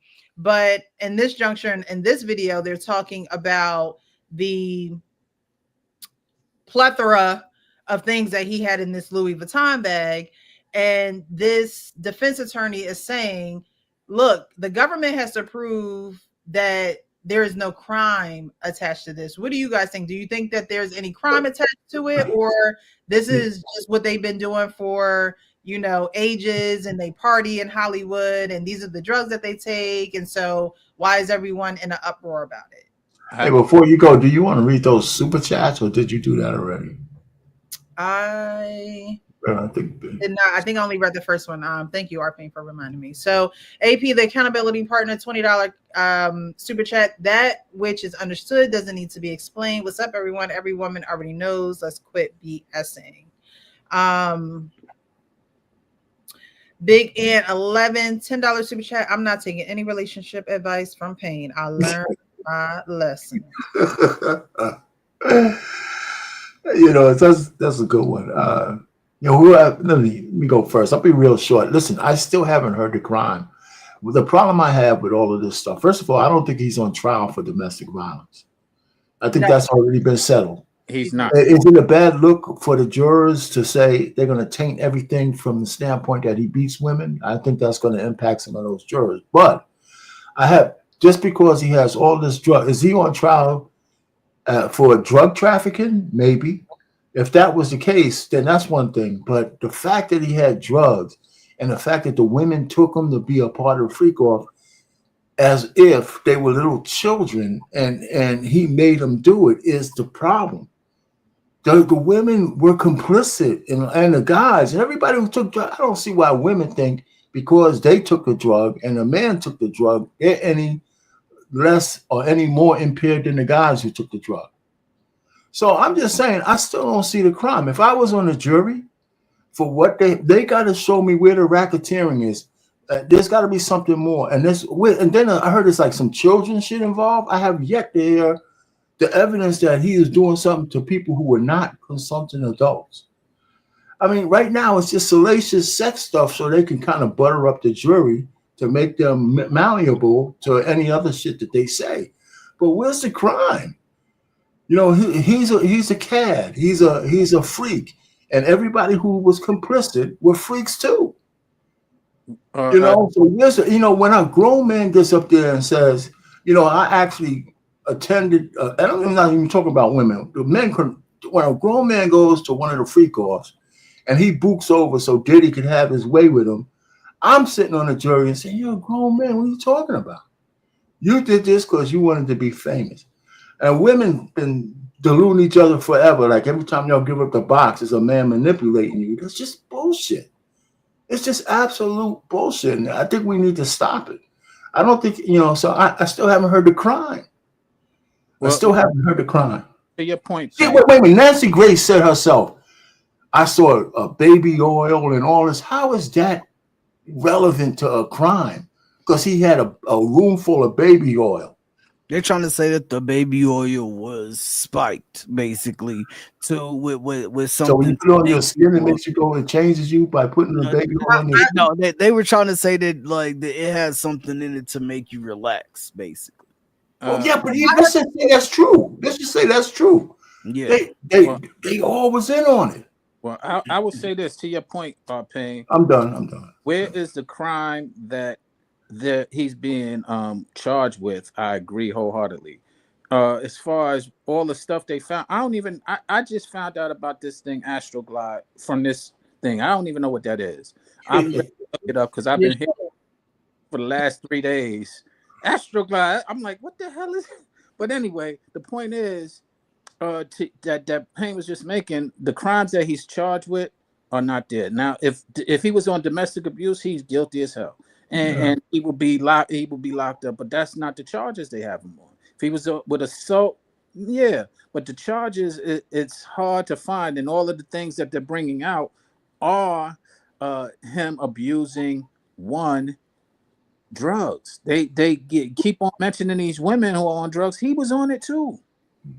He's a drug addict. He was in the same boat. He didn't force them to take those drugs. So guess what? Women often are there for this one word that is the word that haunts women all the time. I want to have fun. That's what they were there for, fun.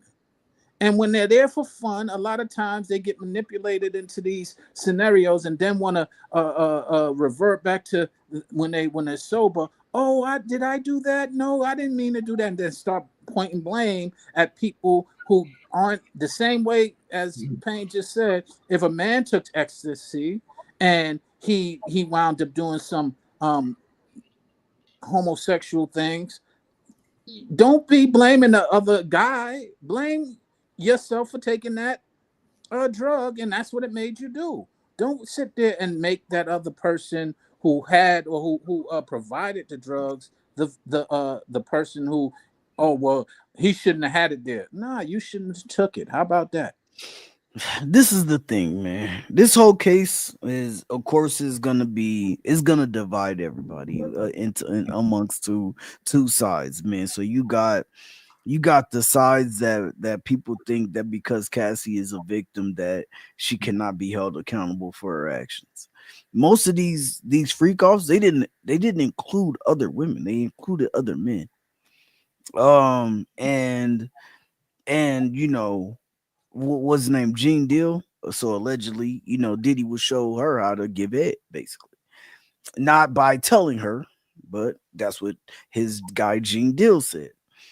Diddy also, you know, basically, right. And also, you know, they said that what Cassie said, he would, you know, the guy would have to go inside of her, hence the plan B's, and then they would go to the other room and he would get it out and put it on his nipples.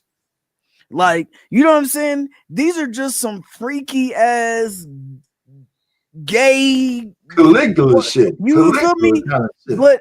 But this is all this, like, cuck holds is like one of the biggest, you know what I'm saying, one of those corn what is it, categories in the world. Yeah. People love you and what is it, the lead attorney, he said he got offered plenty of times down in Atlanta to be a bull in a relationship, a black man who comes in and bangs out a white wife, you know, while her husband watches. Like, these are things that literally happen all the time. And now, if you and another point that was brought up, just the drugs, like Diddy was drugged out. So, like, when you're like, well, see, the thing about Nancy was she is disgusted by the things that Diddy is doing or has done. And so she is trying to make it seem like everything that he done was a crime. Everything that he did was not a crime. You know what I'm saying? Now, if this was a DV case, y'all got, like, we got him. Like, he out of here. You know what I'm saying? He is out. He's out under the jail. But this ain't a DV case. This is a RICO case. You know, now they're gonna say that the intimidation factor, the fact that he got the money, and the fact that, oh, well, she tried to leave, and after she cheated and all of this, and so he paid her. He ransomed her mom and them for $20K to not release the. So those are the things that they're trying to put under the RICO. You know what I'm saying? It's all about intimidation, the dudes that they hired to come into the freak off situation and all of that. So, oh, he did this in Miami and New York and LA. And so they're trying to say he flew these people out and he used this money. But generally, like, RICOs is for organizations. It's not for two people having freak offs. Well, he does have an organization because he has people who work for him. He has people who witness the things that he's done. He has people who have, like I said, he had a second runner, a person who would do the things that the original person wouldn't do, which means if you have a second runner, that means you don't want people to know what you're doing. But it wasn't, it wasn't the type of situation. So yes, like, there was a guy who was setting up, like, yo, let me get him drugs, because they knew who they could go to get the drugs. As far as that type of stuff, he was setting up the hotels, making sure the stuff was in there. But but Cassie was setting up all the freak offs. That was her job under Diddy. Yeah, but that's right though. If she's setting them up, that means someone had to instruct her to set them up. That's not even true though.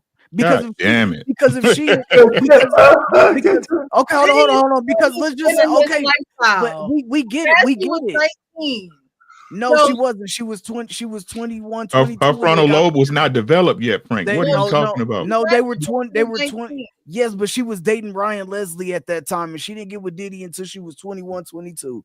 Her frontal lobe was dating Ryan Leslie at that time. He has been in the game, so Diddy knows about these parties, these freak offs. Guess what? She knew. Diddy didn't start this. He's not the originator of a freak off.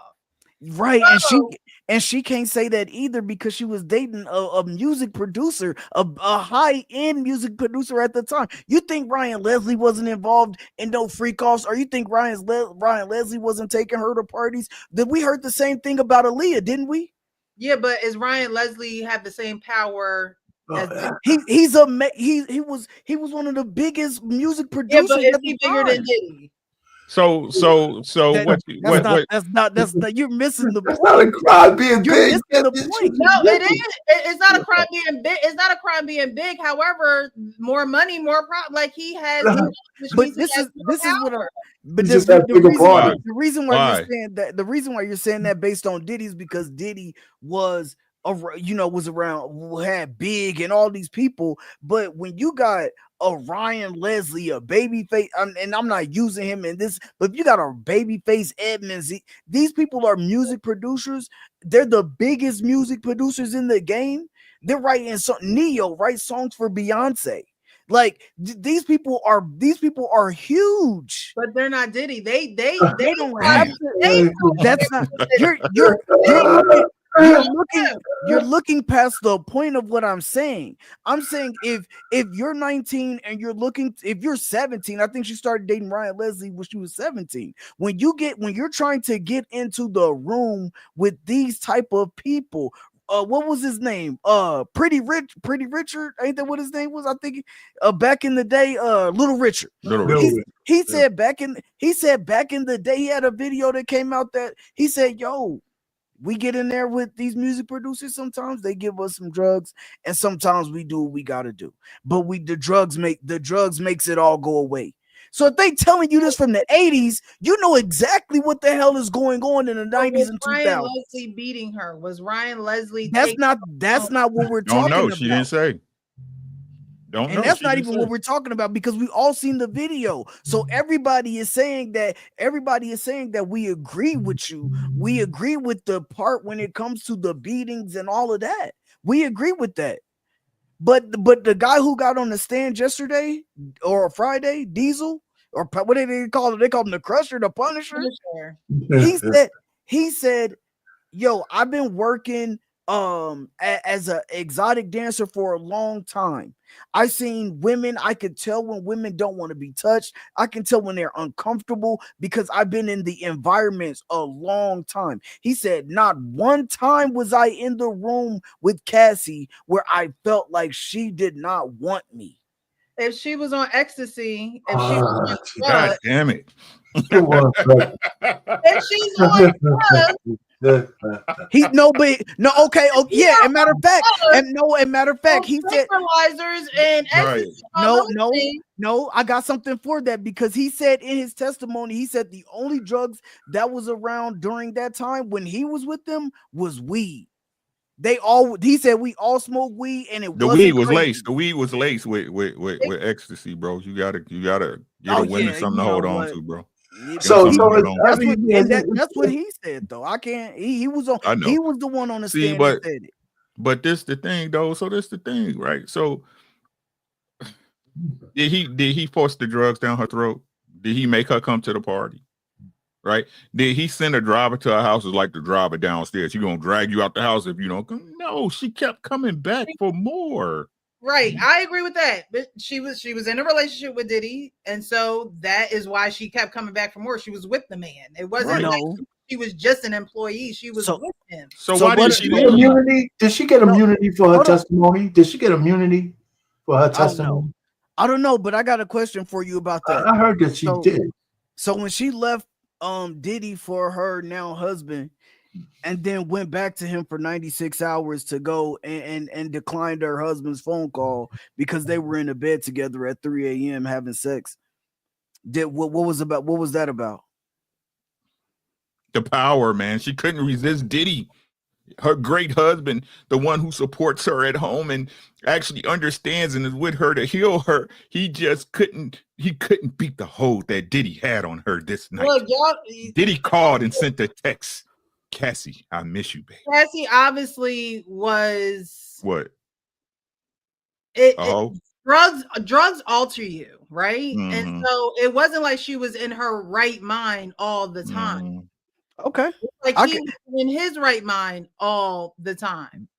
And so I'm not saying that, her going back. Look, I've never been abused. I ain't never had nobody manipulate me to the point where I feel like I just you.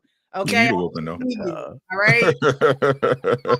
I would just leave you. But there are women who, at that age, in that arena of fame and money and fortune and promise a career, because Carisha came right on in and she got everything that Cassie wanted. Yeah, she got peed on too.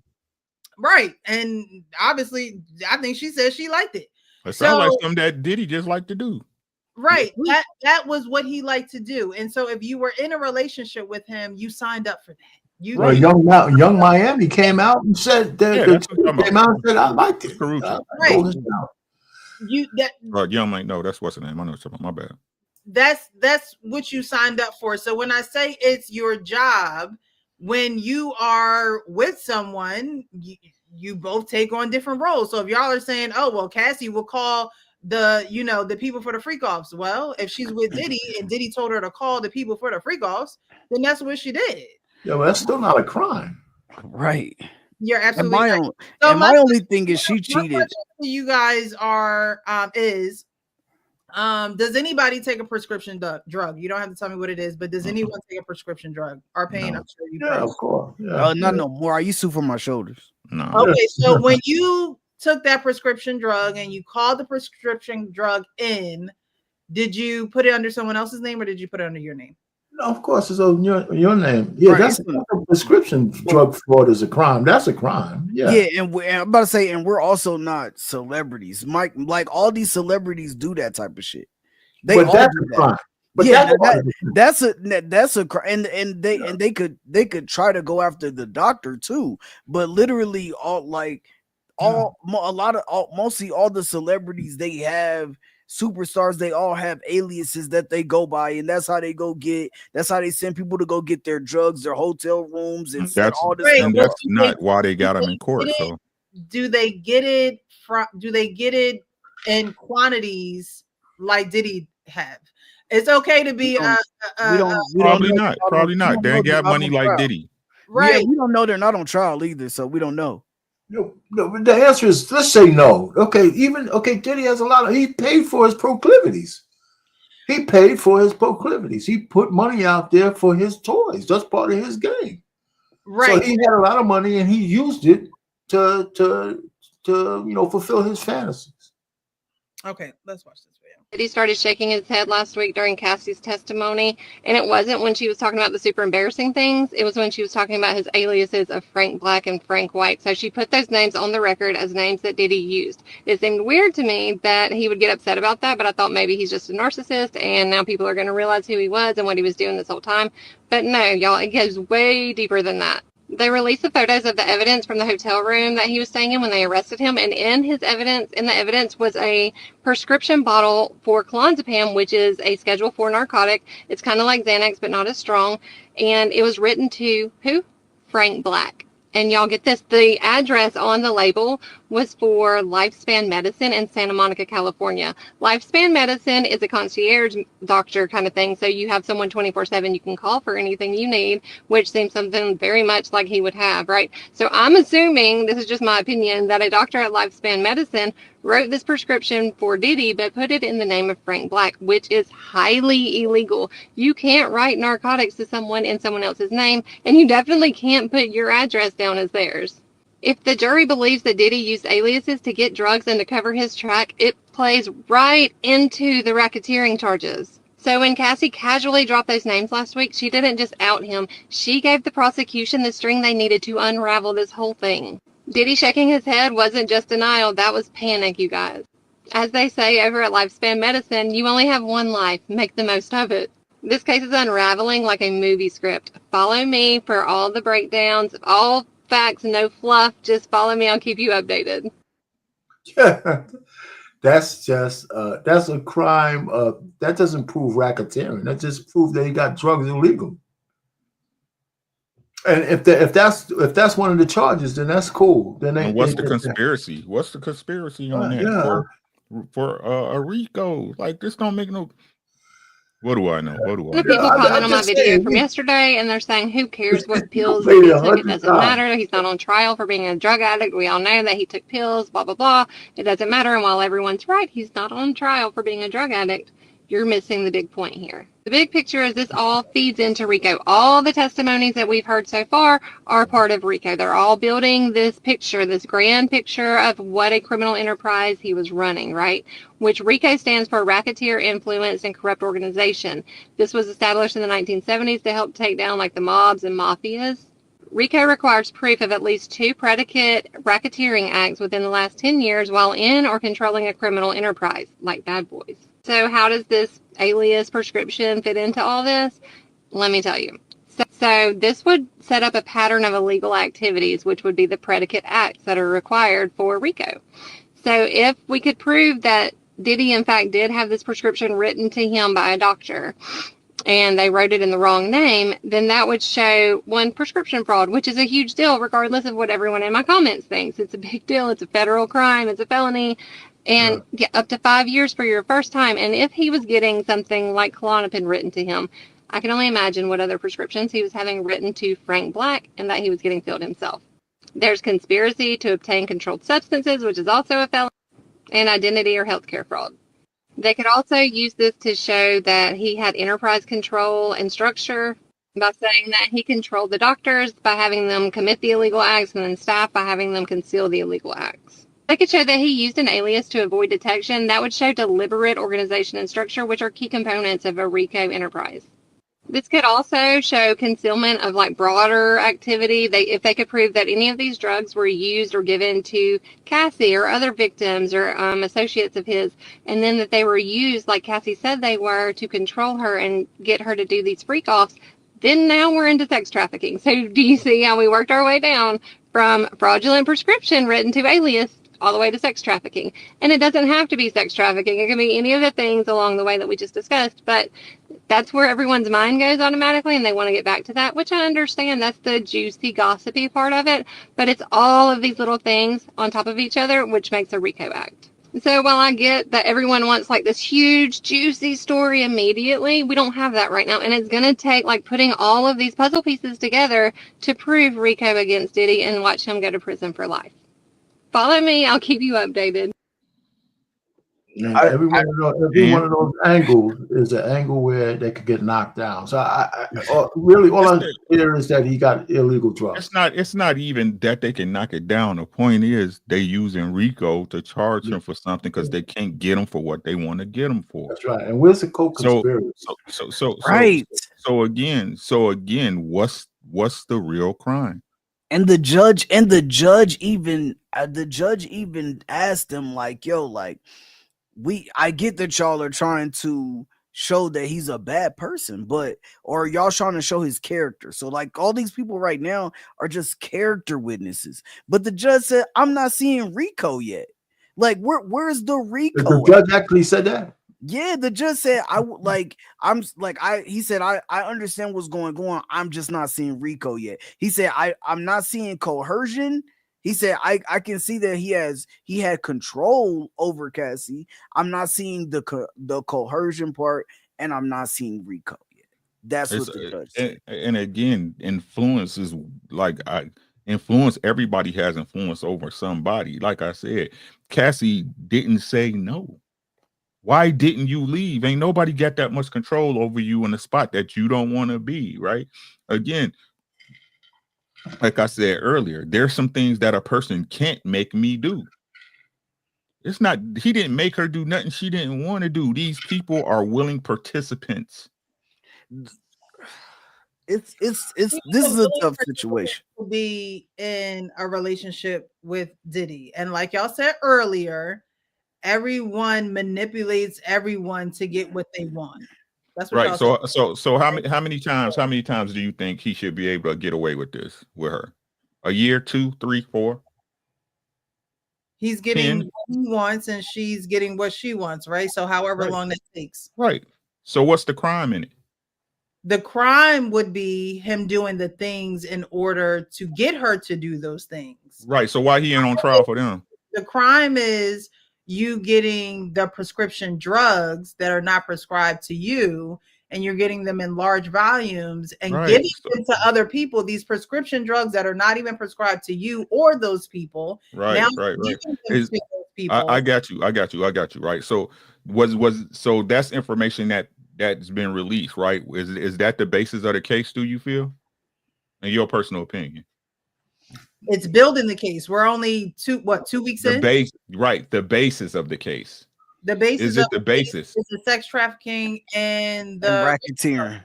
Sex trafficking and racketeering. So is he's not on trial for drug illegal drugs? No. He's not on trial for illegal drugs, but the way that he obtained them and the way that he is using them, just like I said in It's not even. Is it even a charge? That's what I'm saying. If it's the like the so these things like I get what you're saying. Like they're illegal, but they're not a part of the case. So like they're illegal in their own separate ways, I should say. They're illegal in their own separate ways. However, when you put it all together and the operation that he does have going on, they already said, but multiple people like who are reporting on this literally said there's no organization. I get what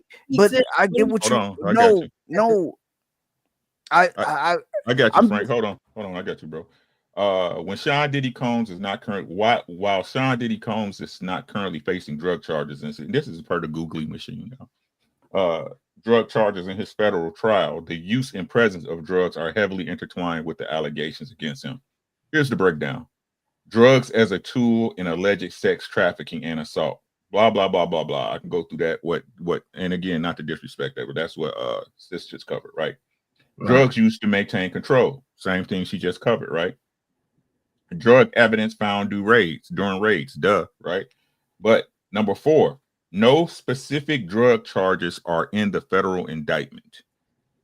It is important to note that the federal indictment against Combs focuses on sex trafficking, racketeering, and related charges, not drug possession or distribution.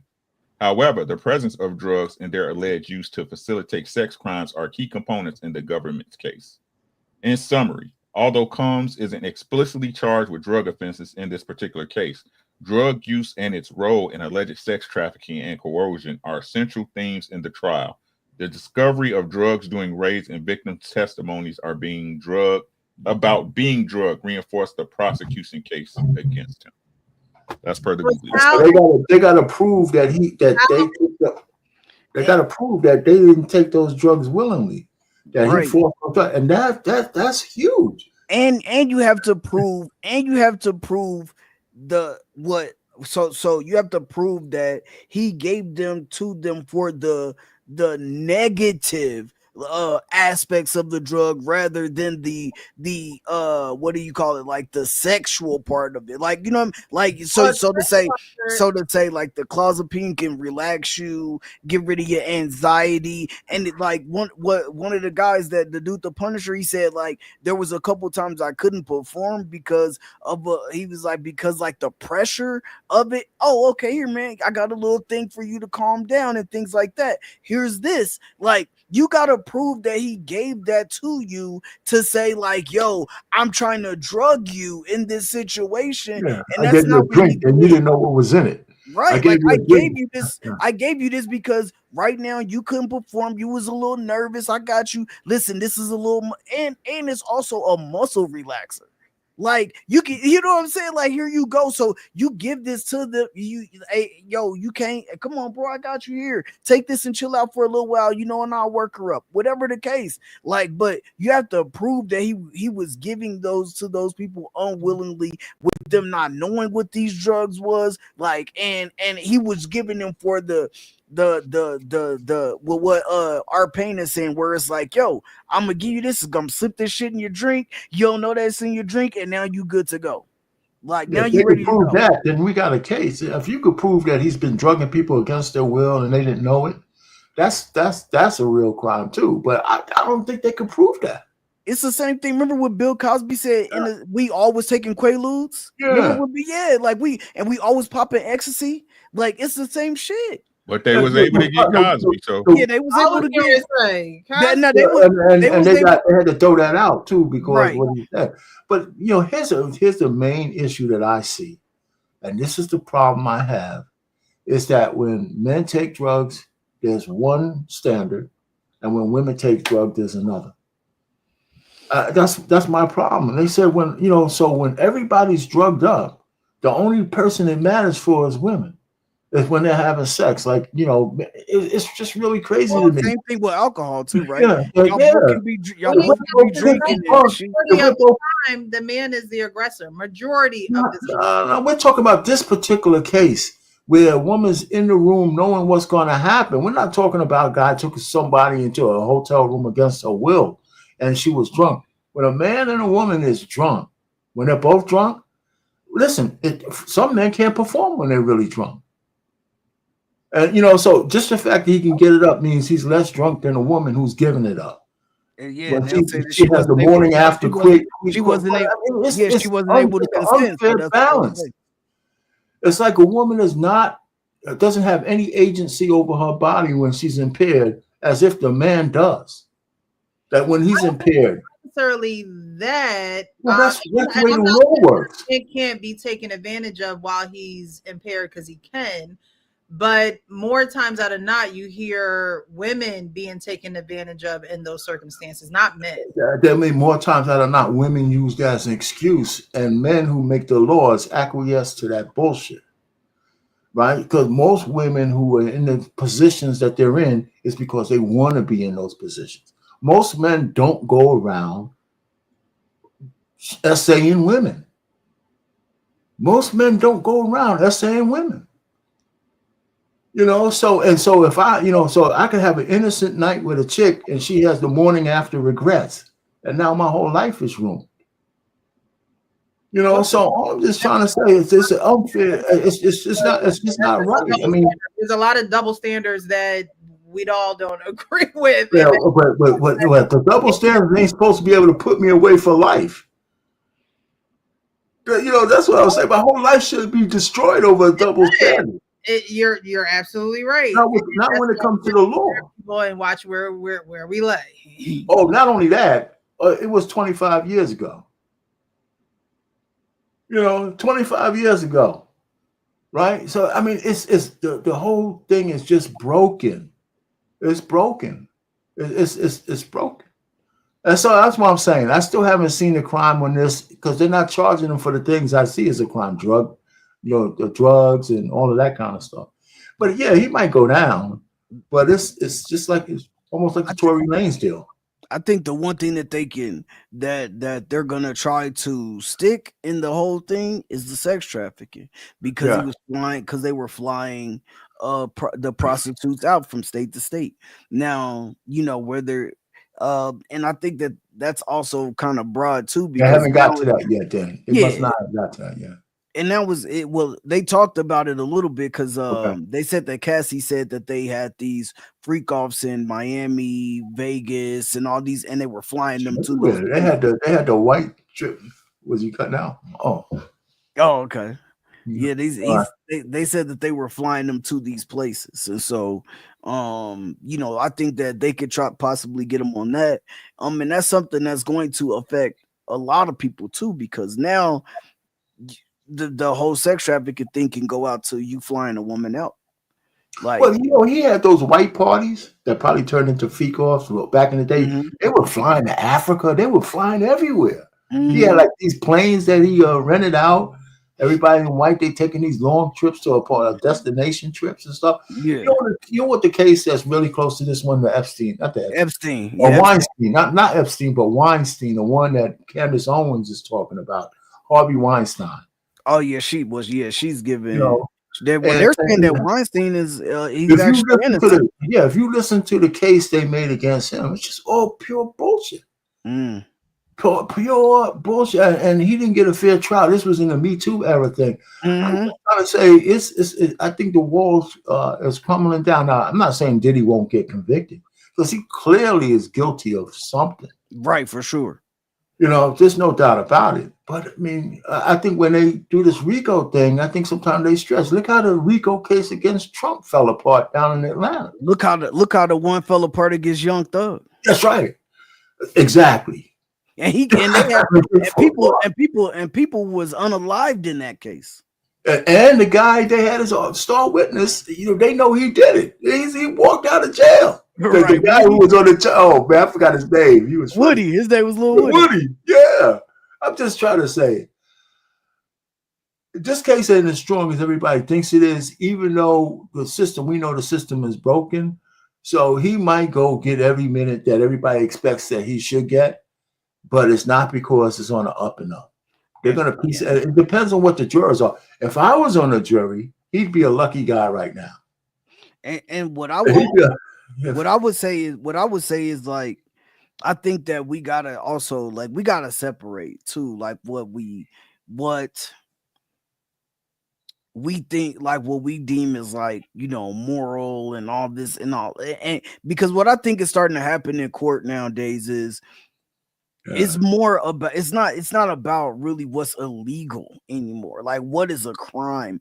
It's more about what is how we feel about what happened. Just like the whole Tory Lanez thing. Like you go to court, they bring a gun in saying, well, this gotta be something like the gun that was used. They lost the real gun. They lost the real weapon in that case, and they lost the shell. I mean the fragments that went in her foot. Like you lost the key components to the case. Yeah. And this man was still convicted for 10 years. You know what I'm saying? And that was based off of all emotion and headlines and how big Meg was at the time, and she got McDonald's meals coming out for her and all of this.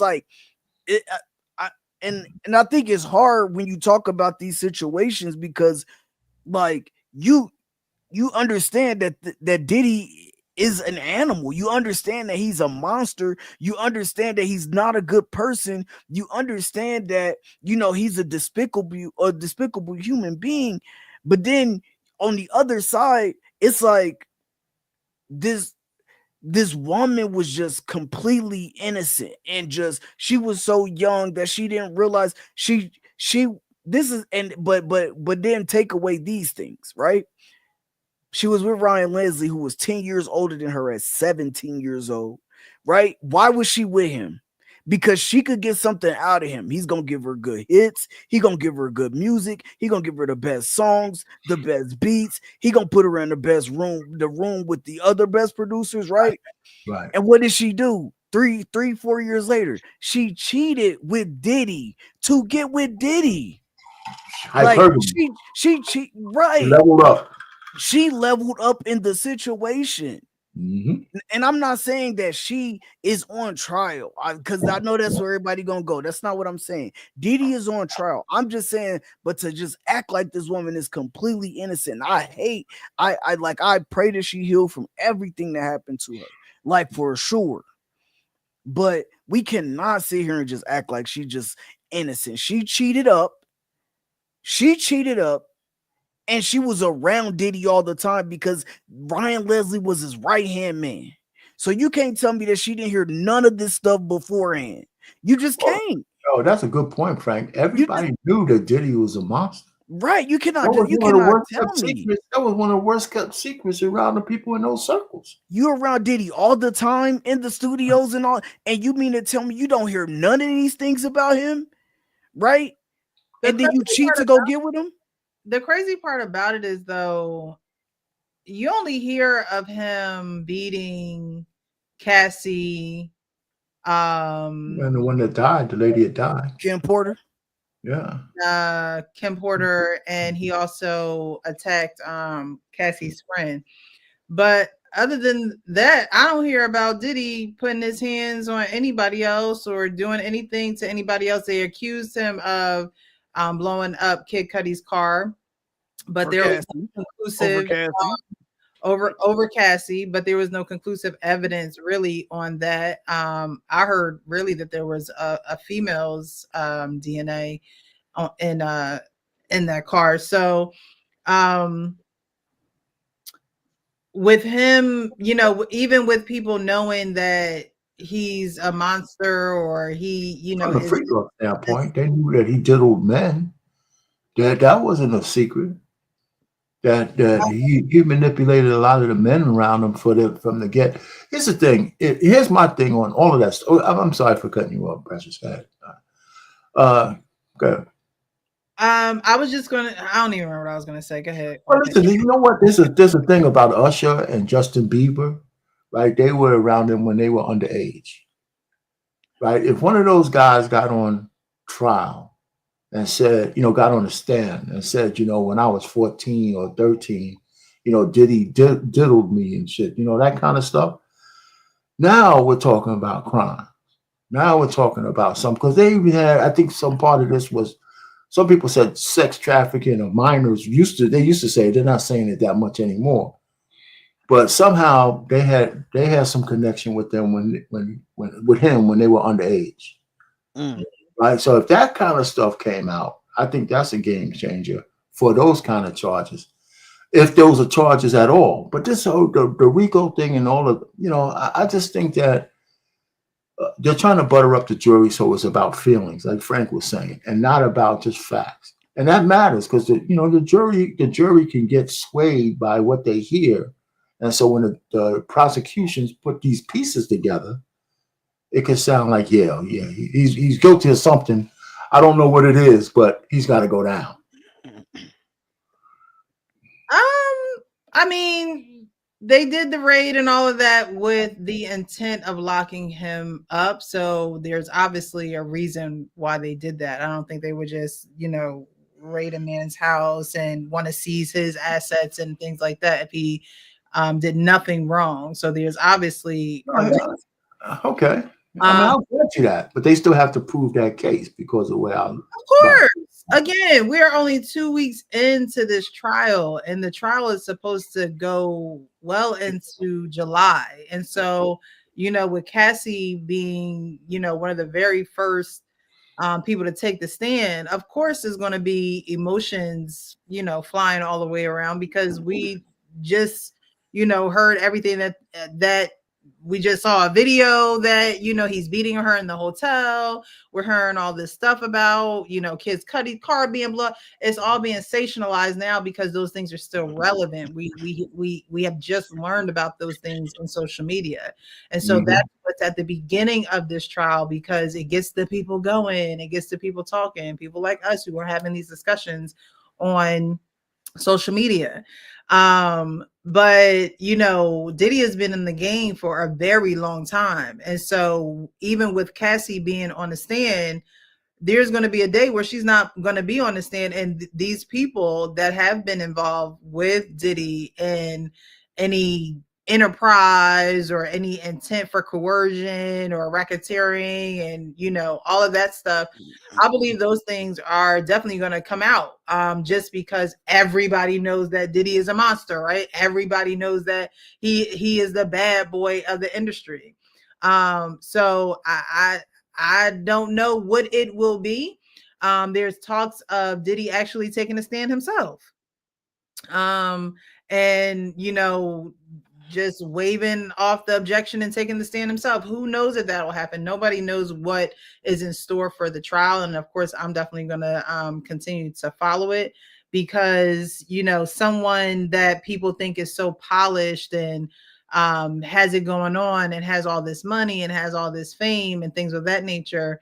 We talk about men and male discipline and all that stuff, but these are the situations that, men can get into if they would have discipline or be upstanding men. Jay-Z's not a saint.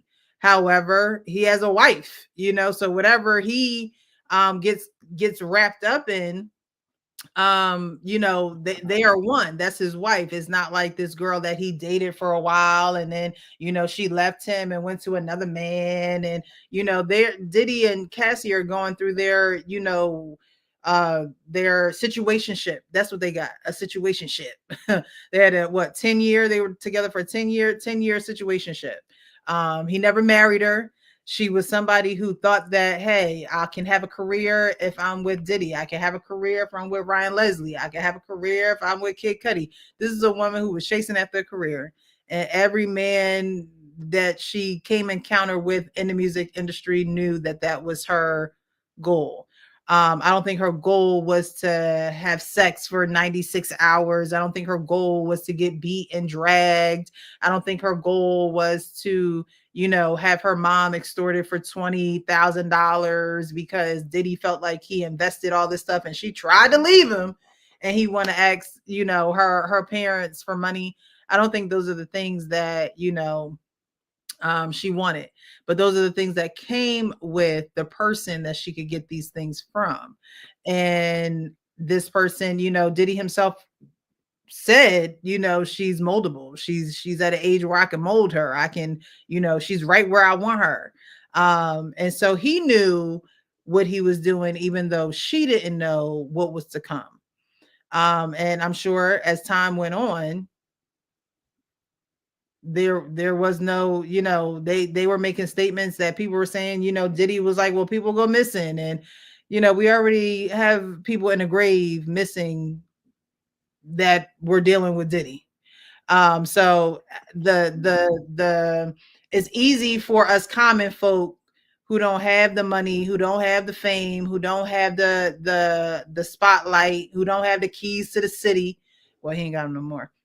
But it's easy for us to say, oh, well, why didn't she just leave? People that are not being, you know, beat, people are not being dragged, people who aren't falling against bricks and having, you know, the white meat show and having to get stitches and sent off to hotels to get better because you don't want anybody to know that you beating on this girl.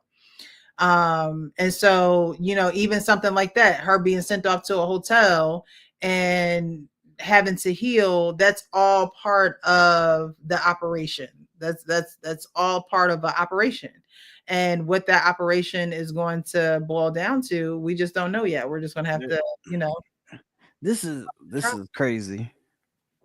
This is crazy. I agree with a lot of things you're saying. I just don't. When I think about the RICO court, when I think about the RICO cases and the reason why RICOs was started, they were to stop the mafia, like the mob, the people who were blowing people cars up all the time, the people who were killing people for power, they were killing people or you know, unaliving people, you know, all the time. They were, you know what I'm saying, they were wreaking havoc, they were moving drugs, they were extorting people over here, they were gaining all this money. Diddy was literally spending money. Like spending money on escorts. Like he was spending money on drugs, spending money on escorts, spending money on hotels. Like he was like when the mafia were doing things, they were doing things to gain power and money. He already has the money, he already has the power, and he was losing money. So and when you think about the RICO charge that they tried to put on Young Thug, that was again about they were saying that they were a gang. They were using lyrics. They were saying that they were saying that they unalive people. They were selling drugs. They were doing all these different things, but it was like this person here, they had all these different people that had all these different jobs, just like a real crime organization. Right. A lot of this stuff that was going on, people saw, or people may have known about and didn't say nothing. Like when Don Richards got on the stand and said, oh, he hit her with a skillet. Oh, he threw the skillet out her, but she ducked. Oh, he tried to put eggs on her that was in the skillet. Oh no, the eggs that he threw the eggs at her. Like it just like, which one was it, Don? That's why when they brought that's why Are y'all defending Diddy, or are y'all just saying that? I'm asking a question, so I'm not saying that you're saying anything. I'm asking a question. So are you defending Diddy, or are you saying that there are no crimes that he should be? I'm saying that there's definitely crimes, and there's definitely some illegal things that happen. And I'm saying that Diddy was a monster. He definitely controlled Cassie in more than one way, in more than one aspect, right? I'm also saying at the same time that nothing is 100%. Like there's multiple aspects of what is going into the case.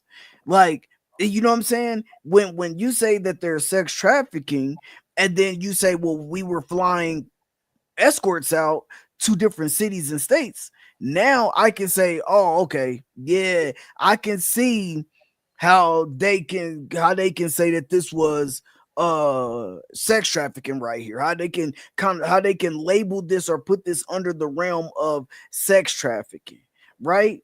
But then when you're doing all these other things, when you're trying to put when you understand what a RICO really was meant for, and how they're trying to use RICOs in everything now to get everybody. Like they're trying to use RICO under like everybody now. Like it doesn't matter. Like if you're a celebrity, you're a star that's going to jail, you're the ex-president at that time. Like they're throwing RICO out there like left and right. And right, I think that that's what's messing people up, is because it's like, what is a RICO? Like now, it's just like, what is a RICO now? All right, so let me answer the question. We defending Diddy. There's no doubt that his original organization was to make music and make money. His organization was built to be a music enterprise, not a RICO enterprise. Now, he used his money to fund his proclivities, right? So did some of his organization morph into a conduit that probably could be used for nefarious reasons? Of course, we see that. So I'm saying that if you put him in a trial, it can't be because we feel that he's guilty. I mean, the sex stuff and all that kind of stuff we see right now, to me, like you said, it's early in the trial. I need to see how they're piecing together the real crimes. I still don't see it. There's no co-conspirators, that he had legitimate wings. Like some of these mob bosses, no part of their organization was legitimate. Right. So here's what I'm telling you. He's not up for tax evasion. So Diddy was paying taxes. Right. So that's one thing I haven't heard now. Right. He was making money. So he had to declare his money through taxes. And the one thing I haven't heard is that he's evading taxes. Maybe that might come up later. So he's paying the government taxes on the money he was making. And a lot of that was from legitimate sources. But he was funding his proclivities with that money. His nefarious. And the thing that Diddy is definitely guilty of is that he is a demon. That's his guilt. And when I say demon, I literally mean it. He actually can look at a person and says, I will get you your desires. You just have to sign your life over to me. And we can't. And I can't stand when people try to discount the fact that people make deals with the devil all the time. And many of those people are women. Cassie made a deal with the devil with her eyes wide open. And then once she got tied into that and realized that deal, all of a sudden, is not giving her it's always a price to pay. When you know your soul has been captured, at some point, it's too much, and you want to get out of it. And when she wanted to get out of it, she found out that she was so deep inside that the way out is exactly how it went for her. And so she's not an innocent player. And I'm just using her as a metaphor because there's probably other women in that and men who made these deals with him. So I'm just saying, if they want to put him in jail, that's fine, but they got to make it into a crime that's on the books, not just because he was a bad guy. Right. But if being a demon was a crime, then the trial should be over already, because that part of it is true. And if it was like a DV case, like if it was a physical abuse case, like he'd be long gone. So I'm not making I am not making a case that he should be walking free.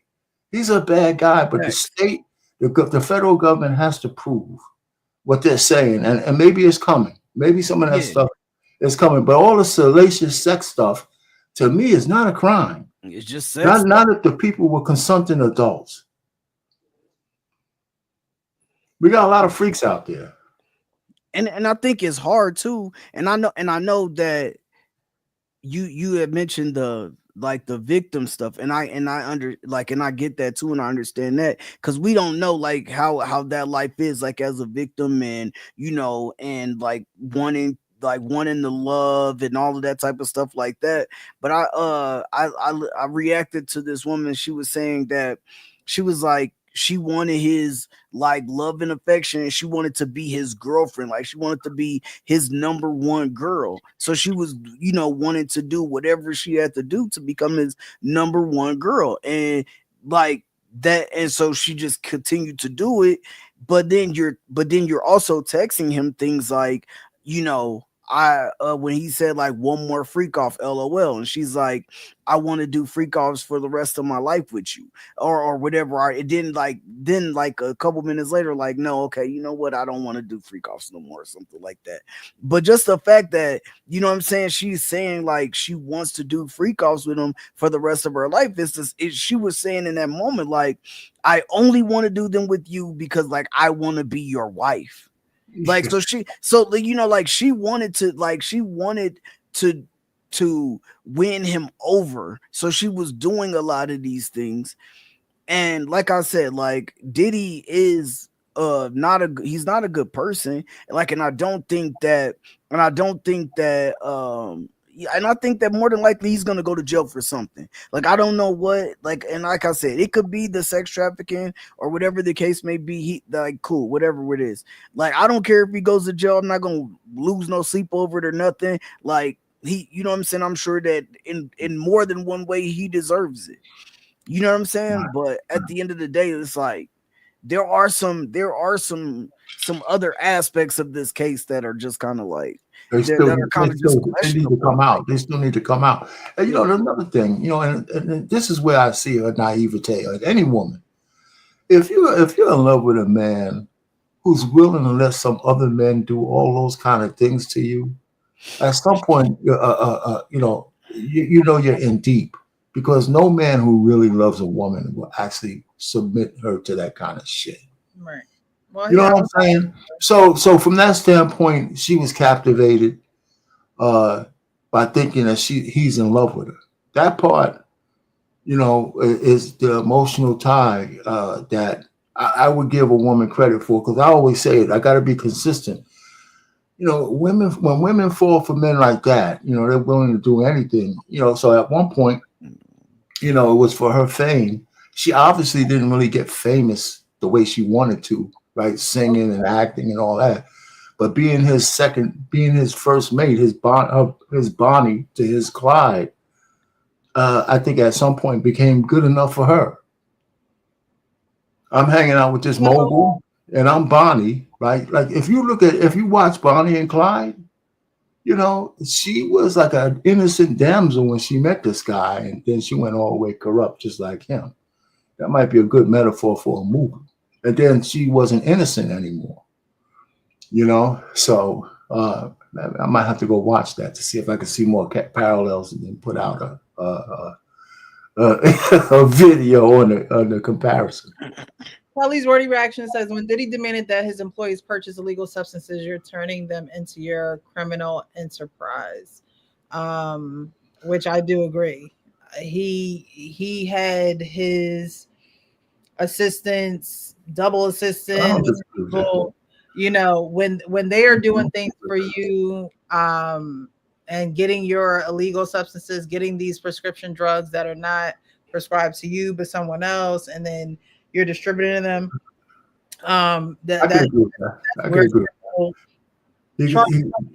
It says human trafficking is a crime involving the exploitation of a person for labor, services, or commercial sex.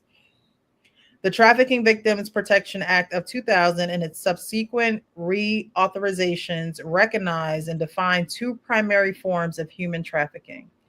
Sex trafficking is the recruitment, harboring, transportation, provision, obtaining, patronizing, or soliciting of a person for the purpose of a commercial sex act in which a commercial sex act is induced by force, fraud, or coercion, or in which the person induced to perform such act has not attained 18 years of age. Forced Okay. labor is the recruitment, harboring, transportation, provision, or obtaining of a person for labor services through the use of force, fraud, or coercion for the purpose of subjection to involuntary servitude, Right. peonage, debt, bondage, or slavery. Um, and so, for the mere fact that they would, they had the sex workers who would come in, but even for Cassie, there were times where if she did try to leave, if she did try to get away, he would take money. He would take, the her apartment, things of that nature. And so, yes, she may have willingly done all this. Yes, she did willingly do all this. Not Meg. She did. She willingly did all this. But when it's time to leave or when it's time to go away and you're making it hard for me and I can't, and now my money is wrapped up in this and you're withholding that from me, or you're asking my mom for $20,000 because you feel as though you That's a crime. invested in me and I wanted to leave, and now my mom gotta, take out loans, take out a second mortgage on the house to pay $20,000, and you're a billionaire just for you to give it back to her, and she had to go through all that trouble to get it because that's her child. That's where the crimes start rolling in. So I think that a lot of people are watching the case and they are they're just getting, it's essentialized because it's Cassie, because of all this freaky stuff that, Sean Diddy and Love, whatever he want to be called, because he has these desires, people are getting wrapped up in those things and they're not getting wrapped up in the little nuances and the details, because they always say the devil is in the details, right? The little details that are the glue that make this thing work for him, not necessarily for the people that work for him, not necessarily for Cassie. It may have worked for them as far as their daily survival. They're getting paid, they're going to work. There was one assistant that said he barely had any breaks. He had to work, from 4 or 8 in the morning to 4 in the morning. That's not Laws that prohibit, working or making your employees work a certain amount of hours, no break, no, so there are little things that people are not paying attention to, and they're saying, well, how is he being charged with this, and how does this come into play? But these laws, and I'm on justice.gov, but things like this, reading through it, what judges would do, what prosecutors would do, what the defense attorneys do, they have gone to school to read these prints to pick those things out of what's going on with Diddy, to say, okay, well, this fits here. This applies to this. This is what this is, and this is what it means, and this is what it says, and this is what he did, and it aligns. It may not be some huge thing like dragging her across, the hotel floor, and which is can we agree that sometimes they overshoot? I was gonna say the same thing. Like sometimes they overshoot, and I right. Go ahead, Frank. I was gonna say the same thing. Yeah, that's what I'm like. Sometimes, like, you're trying to pile charges on and pile charges on and pile charges on, so you're looking for anything that could possibly fall under that, and then you have to prove that it does. And a lot of times, when lawyers or the government try to pile things on, a lot of that shit get thrown out. That's why I said I can understand the sex trafficking.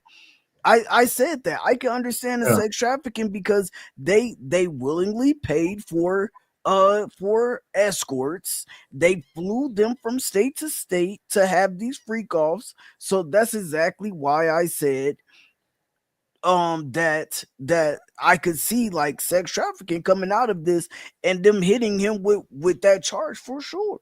But I'm just saying that there's some charges in there that I think are overshooting. Like that's it. Yeah. So even with that, I was going to say the same thing. Here's the point: when the what you call it, the statute, the level of conviction has to be over a reasonable doubt. The more shit you introduce, the more doubts you also introduce, because you have to prove all these allegations. So sometimes you could overcomplicate the case, like they did in O.J. Simpson. If they had all that smoking gun evidence, they just wasted a lot of time with a lot of different things. And you got jurors up there sitting down here listening to all of this. And some things are more plausible and feasible than other things.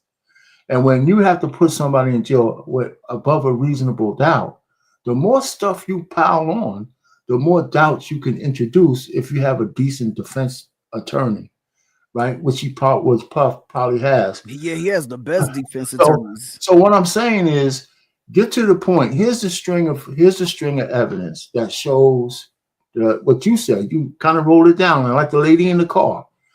Something that the jurors can piece those strings together, and you could prove every one of those rungs on that ladder.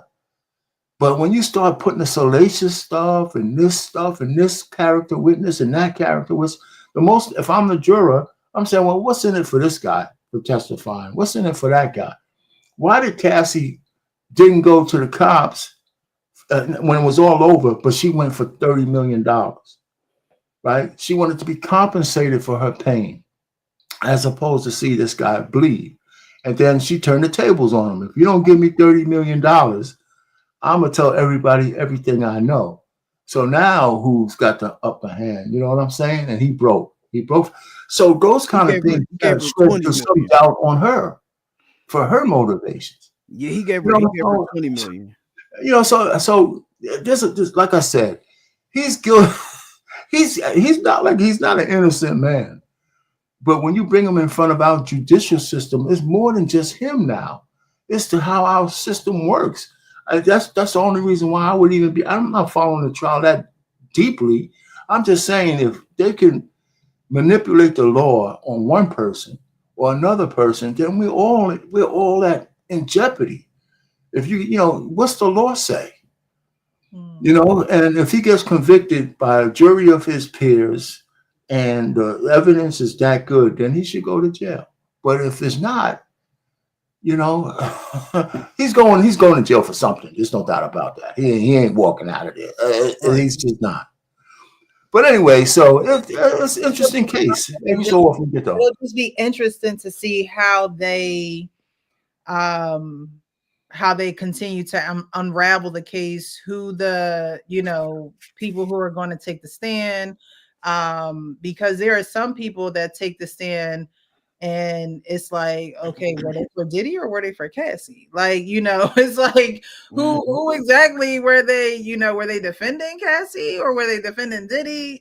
In this instance, there's a lot of this stuff did happen a long time ago, and so a lot of people are having to recount what happened too. A lot of this stuff happened in 2010, 2012, 2017, right. Like a lot of it happened a long time ago, and people have lived their lives, have moved on. Mm-hmm. They, mentioned how they all signed NDAs. And so a lot of times when I would imagine, I've never signed an NDA, but I would imagine that, you may remember these things, but because you signed an NDA and you're not supposed to speak about them, there may be some memories where you're just like, all right, I'm not even going to, because I know I can't talk about this. I'm not even going to put it in the forefront of my brain. Like, I'm just going to live this experience, get through it, and keep it pushing. Mm-hmm. And so that's what I think, a lot of people did. Diddy is obviously a huge icon in our generation. And so, this is something that is going to take a while. I do believe that he is going to get arrested. I just don't, like I said, interested in how they piece everything together. And it's just sad that it has to come down to him dealing with a woman who wanted to get her career off the ground. She's young, her parents, I know she was modeling, things like that, so it's almost like a lot of times your parents have a huge influence on, kind of Mhm. like where you go in life and their direction and how they guide you Right. to where you want to go. And so while the parents got extorted for the 20,000, I'm sure that they have nights where it's just like, golly, where did we go wrong? Why didn't we steer her this way? Well, Why didn't we have her do this? And so it's a lot to go through. I'm sure it's going to be a lot to go through until July for all of these well, people. we got a couple of things to talk. I don't know if you're getting ready. Listen, the parents. When Diddy made that deal with them by giving her an apartment when she was 21 and all that kind of stuff, first of all, there's just no way they actually turned their daughter over to him, even though she was a grown woman, right? So where was all of these things? But really, I want to ask, where do you think her husband is at? Right now, he had to know a lot of the things she was doing. Maybe not all the details, but he had to know she was involved with the freak offs, correct? About to get there, like her husband listening to all this and people saying Well, that before he listened to all that, didn't he actually know some of these things? Wasn't he he was involved a in that? physical trainer. He was there. Diddy hired him to be a physical trainer. I honestly think that she got with him because he was on the inside and because he did know those things. There's no way Right. that she could have been with somebody who was on the outside and had no clue what was going on, because Okay. that would have been she wouldn't have been able to get away, right? The people always talk about when people are abused, the questions that always come up is, oh, why didn't you leave? Why you stay there so long? Does it blah, blah, blah, blah, right? And it's because they don't have either the confidence, they don't have the support, they don't have the mental stability. Okay. Okay. All So that you stuff. just have to do with So him. I think that she got with him because she could cling, close to him, with him knowing all these obscene things. And who knows if she even told him everything. There could be some things he listening for the first time. And, All right. So let me also. I did hear this though, Frank, and whoever's following this, that the lawsuit I heard was mostly his idea. Is that true? That's what I'm hearing too. That's why a A lot of lot of people are saying women. that she wanted to, as long as she was away, she said, if you could just take me away from all this. But I heard that he was pressing her for the laws to do the lawsuit. I'm not sure, but Let me just go ahead and pull the string real quick. If that's true, I'm thinking that at some point he's going to leave and do the Kevin Federline Kevin thing to her. Federline. He's going to Federline her ass. Listen, I don't know what kind of men that they're making right now, but there's no way that I could marry a woman that knowing all the stuff that he knows about her. And this whole thing that he just found out in the courtroom is just some of the details that he had to already know. I mean, you know what I'm saying? So, okay, you know what? You can brush your teeth, shit washes off. You know what I'm saying? So, he didn't have to bring all the pee and all that into his bedroom. Right. But to know that she was down for his crazy shit like that.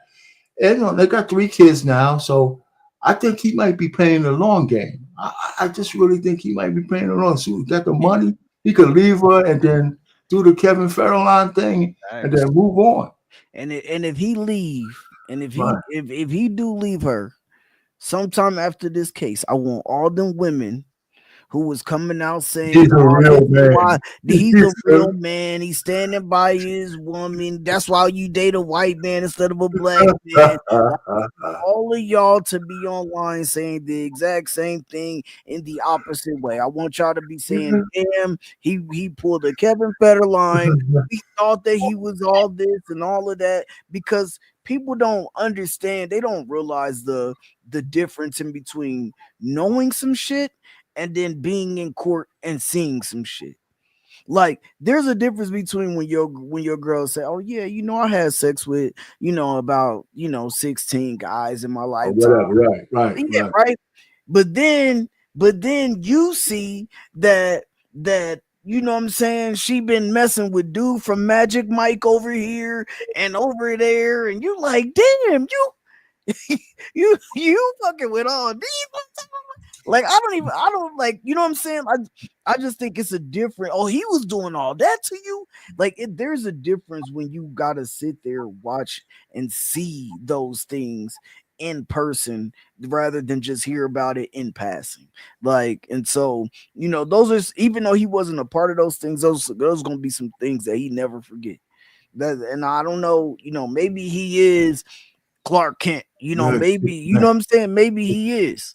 I just know that shit would be hard to see, like, or hard, like it's just that would be hard to see, man, for any man. Well, you know what And he's that giving would up. be hard to see for any woman. Like, would that be hard? Would that be hard to see for you if you met a dude and he was like, yo, I had sex with about 15 women, but then you seen the things that he I was don't think doing it's to all any. these I women? don't think there's any equivalency. I mean, a woman could be mad at that, but I don't think women strike men down. No, I'm not saying mad. I'm not saying mad. I'm talking about like the things that he's doing or whatever the case may be. Like it could be totally different because he might not ever do those things to her, and then she see, oh man, damn, you was doing all this to her. Yeah, and but her I and don't. her. I hear the equivalency, but I don't think it's the same. But that's just me. That's beside the point. But I get but I hear what you're saying. I just think that what did I say? It's not the sex act itself. When men, most of us as men in America know our women have maybe at some point slept with somebody else. We got to stop acting like we go crazy over that. We just don't. The issue really is how you're viewed by your peers. That's the thing with men, right? And the women that they choose. It's not whether she has sex with somebody else. It's the respect of your peers and the men you admire. That this man is going to walk through life knowing with this woman on his arm and his precious wife, knowing that she was as salacious as she was. He's always going to get the side eye. He might have a few close friends who might let it, but every man you encounter shaking your hand, seeing her, knowing that she was down in the dirt like that. And that's the big difference. It's not really the woman who has sex. I think women don't understand this. It's not necessarily because you had sex with somebody before. It's whether you diminish the man in front of his peers and the men he admires. That is important to men. Well, if he was, I mean, it just really is. It just really is. The mastermind behind this, then what would be the point? Like, so what? You're saying that it's different for men, and to go through that. But if he coerced her to go through with this, you're just saying he's sitting through it because of the money. She got $30 million. He could. You know what? Let me tell you, yes. Because women do that to men all the time. And the only reason why I'm saying that is men could play the long game as well. The Kevin Federline thing is not just a joke. And we don't have that many opportunities to do that. But look at Mary J. Blige still complaining about this. And all these women with money. There's men who use them and they can spend. They play the long game for a few years, knowing that if they leave and the laws in that state, now he might not do this. This is just It's just speculation. It's just speculation. He might not do it. Maybe he's really in love. They got 3 kids, so yeah. But Kelly, I want to respond to what Kelly said. You said there are men in relationships with sex workers. It's not impossible for him to love her anyway. We're not saying that, number one. And there's a very small percentage of regular everyday men in relationship with sex workers. Absolutely. Most sex workers are in relationships with other sex workers. So yes, like they're loving anyway because they're loving on everybody that they're in the business with, and so they end up getting with other sex workers, other ex-corn stars, other OnlyFans stars, and all that shit, so they can do that. Like that's the majority of sex workers. That's who they get in relationships with. Yeah, I agree. I mean, like I said, but okay, is it impossible for him to be in love with her? No, right? It's not. Sure. No, it's not. But he's given something. He's given a piece of himself up to do that, though. That's no doubt about it. Because every man who shakes his hand, it's just there. You can say, man, your wife is. Nobody's gonna say it to his face, but you know, that's just the way it is. That maybe with time that shit goes away. Maybe with time it goes away. You know. Wow. You know. So they're on their what, third child? Yeah, third child. So that's why, you know, that to me is like something. Just in general, I mean, they're making babies together, so there's humanity left in the woman. You know what I'm saying? It's not like she turned into. She went through this thing. The only problem I have with her is the innocent part of it. Just come clean, just like all those starlets who did the Me Too movement. They sold their souls to the devil and put a lot of men down. But it wasn't like they were all innocent. The crime was they shouldn't have had to have gone through that. Yeah. But they did, because they could have all been like meter maids, or they wanted to be famous. And so they were willing to sell their soul to the devil. That should at least be acknowledged. Yeah, even men in the industry have sold themselves and put their manhood on the line. That's what what's my man was saying that from Hustle and Flow. Terrence Howard. Yeah. But I'm telling you, there's a video of Little Richard saying it. Like, yo, like you just go there. He said you would go to the office, and he was allegedly talking about Clive Davis and them at the time. Right. Yeah. Oh, he's supposed to be a big offender. Right, but he was just saying, like, at that time, like, you would just go in there, you talk to them about your business, you do a line or a couple lines, and then you do what you had to do, and you just hope that the voices in your head are not there because you did enough drugs, and then you leave, and you got the deal that you wanted, and you're able to have the money that you needed, like, basically. And one of the reasons why I think it's easier for them to do it, and I always blame this on women, but you know, men are involved too. But these same women who are starlets, they were having sex with guys for chicken dinners.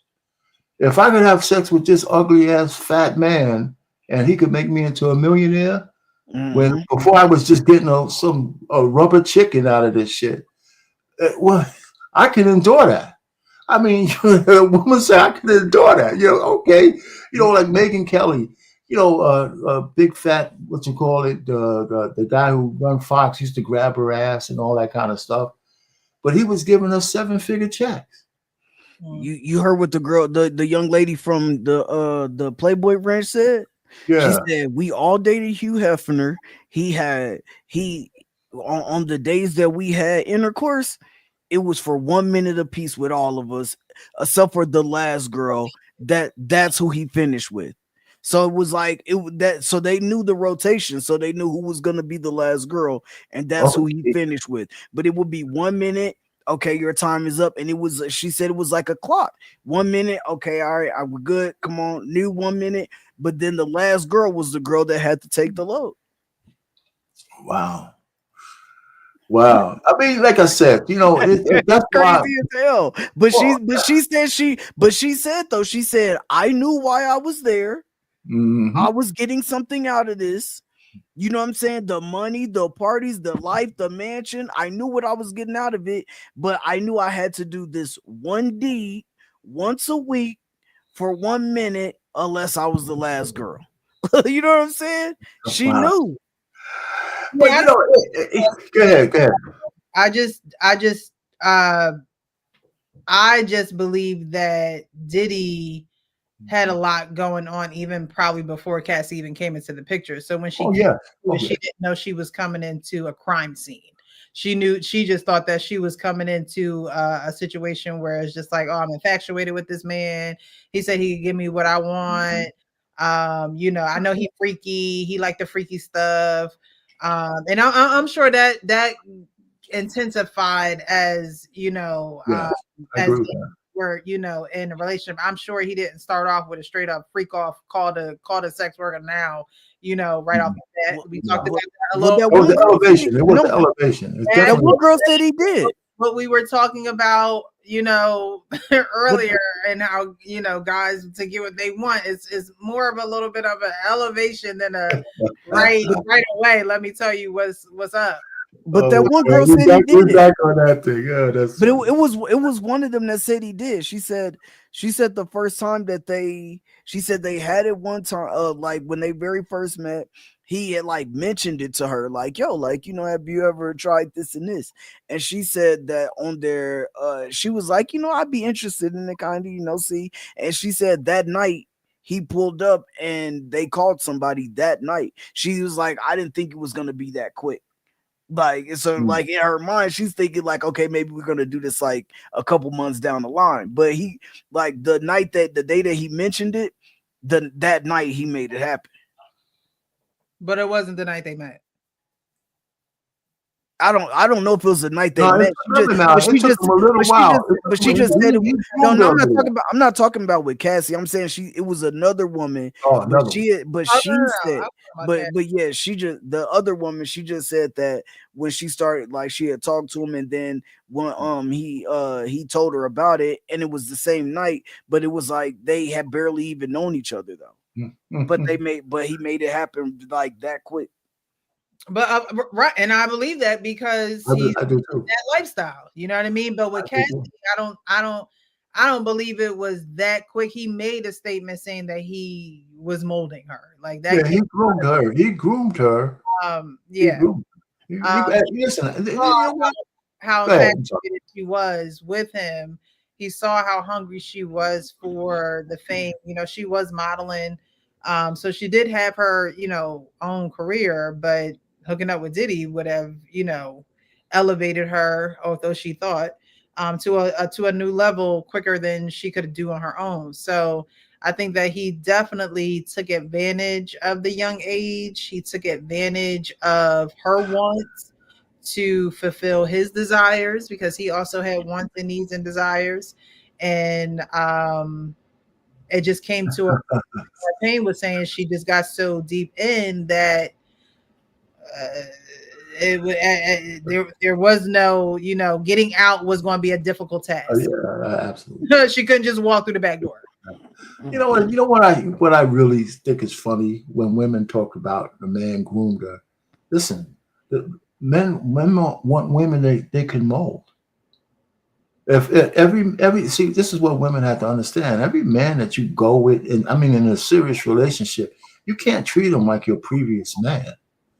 Every man wants a woman molded to him, under the under the conditions that he prescribes, not what the previous man prescribed. So we like to groom the women to live with, especially if we're going to sacrifice everything for her, through obligation and love.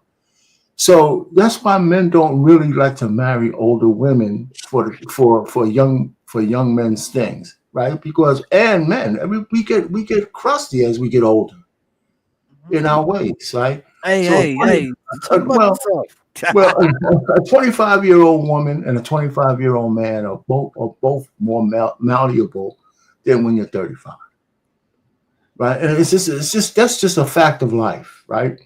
So that's why men like younger women, because they could groom them, right? So it's not always nefarious, right? When you got a bad guy, it's nefarious, but some guys have good intentions, but they want a wife molded to his benefits. And she gets what she wants out of it as well. I mean, so I think sometimes we make this whole thing into a bad connotation, but it's not. I don't personally think a man grooming a woman is a for his wife. I'm talking about marriage too. Right, for marriage. If you have bad intent, of course, you're a jerk. But I think that any and every man is going to want the woman that he is going to be with to do the things that would please him. I mean, shit, who else you with me? Who else would you be doing these things for? And then in order for you to know how to do them like I like, I'm going to have to teach you, groom you, help you, school you. And there's some reciprocation to that as well. There's reciprocation to that as well. Exactly, because he has to know, what she likes as well. It's not a one-way street. Y'all ain't Y'all ain't nobody masters. The, but that's not Diddy. that was Diddy. That's not his thing. But the only thing that I said about that too, though, like sometimes we know that younger women like older men. So sometimes these they crave some of that. Yeah, sometimes these younger women, they just go after older men. Like, you know what I'm saying? I mean, I don't know if she went after Ryan Leslie, but they dated, and that was a 10-year difference. And then she went after Diddy, and that was a 17-year difference. So she went after Diddy. She cheated with after her. I don't think she was actually interested. He came down and got her. He came down. He saw her. And he got her. Yeah, I think I remember when we covered this before. Like she was at a party or something, and he told her not to go to the party, and she's like, "But I want to be with my friends." And like he threw the party for her. He threw a party for her. He threw a party for her. Yeah, he threw a party for her.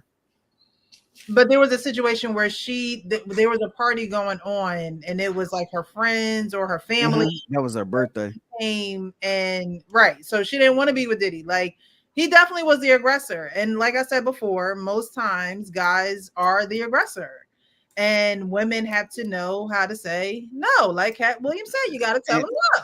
And she was dating, she was dating Ryan Leslie at the time, right? So, like, yeah, she cheated because she testified that she cheated with Diddy or she cheated on Ryan Leslie with Diddy.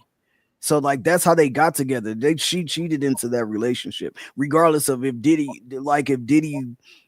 went after her or not. She was in a relationship with another person. And then she cheated, and then she did the same thing with her husband. She cheated on her husband. She cheated on her husband with Diddy again. So when was that though?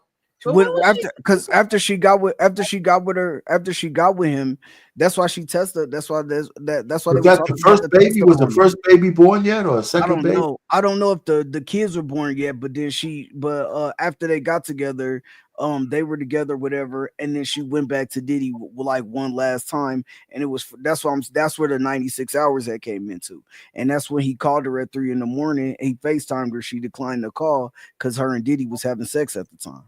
Jeez, man. Yeah. This guy, he's a real man. He's a real man. You can do anything to him. He's a real man. He'll take her anyway. Oh my God. Yeah, Jesus Christ. That's right. Himself. He knew, who he was getting involved with, just like we tell women, like, you made this choice, That's true. That is true. He knew she was with Diddy. She knew that, she was in them freak offs and all of that. So, and him being a personal trainer, sometimes personal trainers have their own medicines and their own, healing agents. Because that's what their job is. Like their job is to, make sure you're in tip-top shape. And sometimes that's not always a natural procedure for celebrities. That's them holistic niggas, right? That's not the regular personal trainers. That's the holistic niggas. I don't put anything past I gotta say that down with probably some type of drugs too. I think that a lot of people in the industry don't do things the natural way. They do it quick, bam, boom, plow, plow. Like they do it so tomorrow you won't even know what happened to them. I mean, it's kind of funny though that I mean, I can see the personal trainer. He's with her a lot. I can see how he gets enamored with her. I think that she's a nice looking woman, but I've seen but there's a lot of pretty women out there.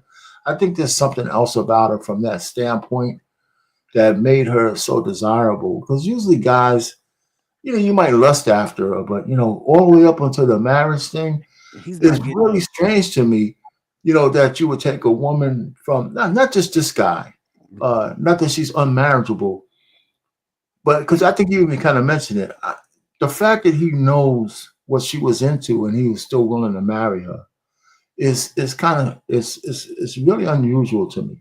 As opposed to a stranger who was separated from that she met down the road, who didn't know the lifestyle. But, it could be like she could probably fulfill those fantasies with me. She could probably do. Yeah, but you don't need a ring for that, though. Huh? You don't need to marry her for that. You're right. But like y'all said, he could be playing a long game because men do use women too. So it may not have it may not all be a love thing, right? Like, what's love got to do with it, right? Or it's a tremendous love. Like men are stupid in love too. So You know. the spectrum. He had so much love for her that he felt as though he needed to rescue her from this situation, or it could be, she's dealing with Diddy. I know what was going on with Diddy. A lot of people know what was going on with Diddy, and if I got the numbers on my side, the numbers in every way possible, then I'm gonna just work it. I'm gonna give her some babies. I'm a make her, think, because babies is not the reason why people stay together anymore. So it's not like it's uncommon for people who have sex to have. Of course not. It's a natural thing, whether you want them here or not. So he could be playing the long. I got one for you too. Cassie's. I don't know how many Plan B she took, but she's a testament that having a lot of sex, you don't have to get pregnant unless you want to. That's true. That's a good one. You But definitely it was readily available too. A lot of women know that they need to do what they need to do, and they lazy. They don't go. They don't. So the man that she was having sex with also made sure that she didn't get pregnant. It wasn't just her. It was on him too. You hear a lot of women say, "Oh well, he came in me," and da da da. And I'm not defending those women, but what I am saying is, because it is your responsibility. But if two people are going to have sex, and you know that there's a possibility that the woman can get pregnant, you as a man provide what needs to be provided. So we both know that this ain't going down the way that you can't make it. You can't make her take them. The Plan B and stuff. Oh, he made her take him. Oh yeah, but Diddy made her take whether it was him. I mean, he wanted everybody to finish in her. I mean, of course, he gonna make her take. That's I mean, you know what? I didn't listen to any of that. I'm not even gonna go back to listen to. I don't even want to hear some of that. Yeah, bro. They birth control. Like you can damage your body so much. Yes. Oh yeah. He definitely said, bro. Like they used to like one of the guys said he that one time he had faked it. And he said that because like after they would finish, Diddy would take her to the back room, and then like what I'm saying, like whether it was like Cialis, Viagra, because they had Cialis there too, and so they was like what I'm saying, to stay hard long time or whatever. But they he's like, okay, boom, he would take her to the back to check. And then they said that he would like put it on his nipples, or she would put it on his nipples. But it was just crazy. But the guy who was testifying said that he faked it one time, and they went back to the room, and then then Diddy came out and was like, "Are you sure that you finished?" You know what I'm saying? So it's like checking. Like to make sure that he really like finished in it. And then it's like, Diddy like to watch men having sex with guests. Like, did they have sex? Like, you know what I'm saying? She said rarely. Did you just like seeing other men with her? Like, was that like primarily your fantasy and seeing the bodily fluids everywhere? And oh Jesus Christ! I told you that's one of the biggest. That's one of the biggest. It's one of the biggest most watched fetishes category on any porn site. Like, yeah. Damn, man, I'm old fashioned like a mother, and man. even then, like you think about too, like the same thing would be for like the glory hole. Like that's the same thing when people will put they like their wives will go to, because like I didn't realize how big the swinger community was until I moved to Colorado. Like when I very first moved to Colorado, one of my boys and his wife, they were swingers. I didn't know that. Like until he deployed, like till he left and got stationed in Korea, and they broke up, and she ended up coming back, And Okay. then like she ended up telling one of my other teammates about like some of the stuff that they was doing. And then one time I was downtown and she used to dance downtown. And she was like, yeah, man, like me and Trent, man, we used to go, or me, damn, but damn, he don't know, he don't watch. But so like me and T, we used to be up here, we used to go do this and this and this and this. Like literally, they would go to, to different spots around Colorado and they would be doing their thing, man. Like all the swinger clubs, like just having a good time. Well, so anyway, it's it's an interesting case. We got, I don't know, man. I mean, people are just crazy, So these are good conversations. I just don't. We have a long way to go. And I'm mad at you, but I'll give you that on my way out of here. Who you mad at? Who? I'm mad at for leaving us hanging last week. For leaving us hanging. I listen because I said, see, this is why these good conversations like this get people hooked. You feel me? And I'm over here. I said, listen, I'm gonna be here till about 9:30, 10 o'clock. I gotta record my video tonight so I can drop it tomorrow. It's 11:10 over here because these conversations be so good. And then when you be like, oh yeah, we only gonna react to 2-3 videos tonight. We only gonna be 2 hours, and then we still be 3-4 hours. I'm mad at you for this. I never gave a time limit tonight. You always do, but I'm off tomorrow, so I can sleep in. So I say, you know what? I've been going for a week, so let me just do the job, and whatever time we get off, we get off. So I never gave a time limit, and all day you done had to do this, plus be on this panel. So no, I was at work. I was at work. Don't be mad at me. Look. You either going to stay up later or get up earlier. Which one you doing? Which one you doing? I appreciate you for being here, though. That's funny. What? I can't take it. Thank you.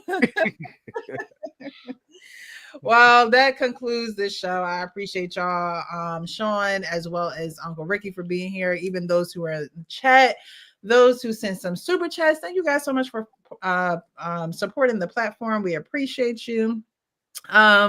And definitely join us next week. I did my schedule for next week, and I believe that I took off on Wednesday, so we will be here on Wednesday.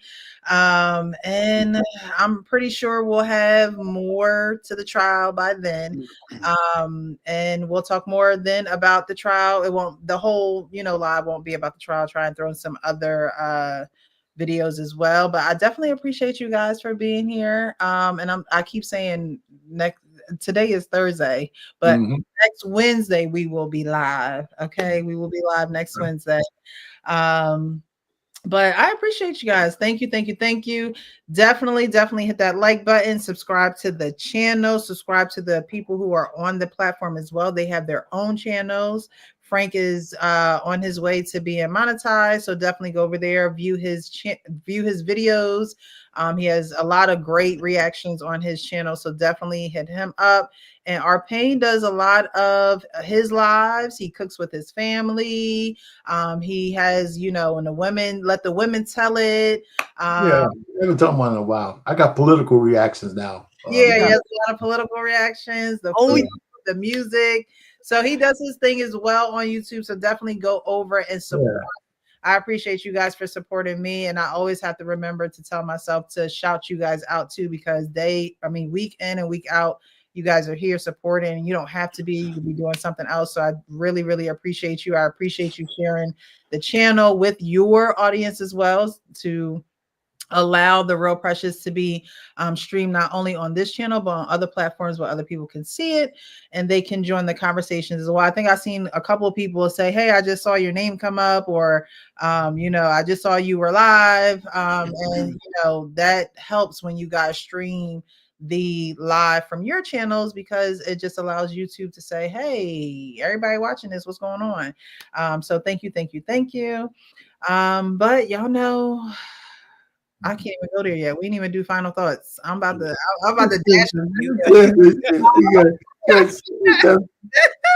real with yourself so you be more aroused. All right, bye, y'all. Hey, that would be cool one way or the other. You know, we you was good either way. Either way. I got to tell you I was mad at you, so my final thoughts is good. Oh, that was your final thought? Oh. So you definitely let me go first so he can tell you at the he can lay it on me. All right, go ahead. Actually, no, that's cool, man. It was you know, listen, last week we missed you. You know, I said we were like jonesing. We were jonesing. You over. Did you send a picture out or something? You were somewhere doing something. Yes, I worked the air show. Yeah. Oh, she's over there having fun. We're all doing DTs in the back. I was stressed. I was managing. Where's Precious? Right, she out here having a good time, and good time. I'm glad. I thought it looked like fun. I'm glad I played it off and made it look like fun. Me, okay. All right. Yeah, so it's a good and conduct the air show and make sure everything happened seamlessly and flawlessly, and which it did. So I'm grateful that it did, but I needed that rest. If I would have been live with y'all, I would have been no good. Okay. I hear you. I enjoy it. Leaving us to our shenanigans. My birthday is on. I got a graduation party for a couple of my nieces to go to on Sunday. Okay. So we're gonna go out to Weehawk in a restaurant with the whole family. So me and my brothers and sisters and our family, we're gonna get together. It's 4 of us. Mm-hmm. And we haven't been together for probably in like 10 years. Wow. All of us in the same place because one of my brothers in Milwaukee. We're all over the place. Mm-hmm. And so that should be nice. And then my birthday is on Monday. Me and my youngest daughter, we share a birthday. So we're going to go have some fun there. So I mean, it's going to be good. So I'm off on Monday too. So I'm not going to do my Monday show. And that's about it. So it's cool. Well, enjoy. We got to remember it's your birthday. If you're still here watching, wish our Payne some happy early birthday wishes now. But I'll definitely keep you in mind for Monday. Reach back to you, say happy birthday to you and your daughter. But thank you for being here. I hope you guys have great family time and you enjoy your birthday. Your daughter enjoys her birthday, and your wife, she can do that birthday cake. Yeah, I could do it. I could do it up in quick. Come on, Arpane, you gotta understand what she's talking about, right? Yeah. Well, first of all, it hit me after I said it. I said, you know what? He can't face it. I don't want no damn. As soon as I said that shit, I got it. You know what I'm saying? I said, hey, listen, you know what? We're a little slower the uptake, what I mean. In the birthday suit, okay? Hey, in Payne, you gotta do it before you gotta do it before you go. You might as well. It's time to go ahead and eat some ass. that shit ain't happening. There ain't no birthday ass involved, man. That's the one thing that ain't happening. Go ahead and scratch it off your bucket list. It's not in the bucket list. It's not in the bucket list. Hey. Anyway, I'm done. Thank you. Frank, final thoughts. I already know you're mad at me. My bad. Okay. Let's see what he's bad at. I want to know what he's bad at. I'm telling you, I did the Payne, man. You brought up another one too. She out here frolicking, having a good time at the air show, gallivanting, having a crazy. got us all caught up in this live good conversation rigmarole, since that's the word of the night. Right.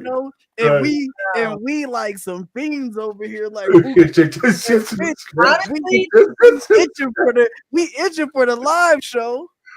If I could trade, I would have traded, okay? Because I felt like a truck hit me after that air show. It was a 2-day air show. Friday we set up. So honestly, this is a lot more relaxing than doing what I was doing. I'm glad y'all thought I was just chilling. On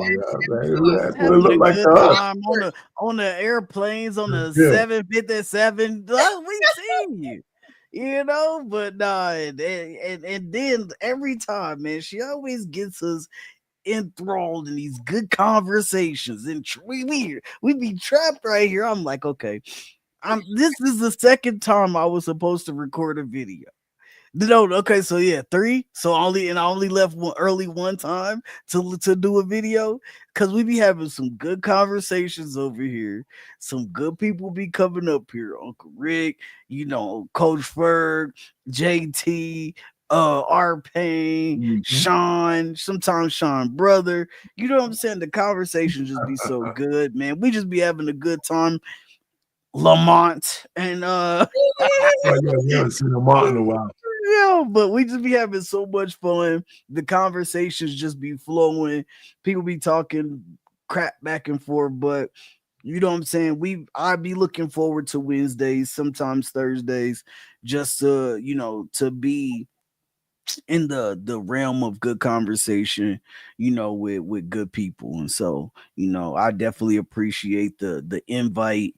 And hopefully, as like I said, I always say, like, hopefully we all grow together, you know what I'm saying? Like, we all become one big ass community, or one small community, but end up becoming, the creators that we want to become, you know what I'm saying? And we all push each other, we all help each other, and we all just see each other grow in this content creation world. So I definitely appreciate you for having me up here, and I appreciate the good conversation. Of course, I appreciate you guys for being here. So thank you, thank you, thank you. Thank you to Uncle Rick. Thank you to Sean, who was here as well.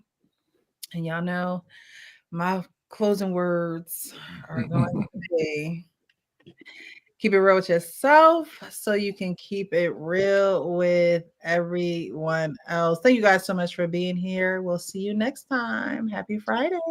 Happy Friday.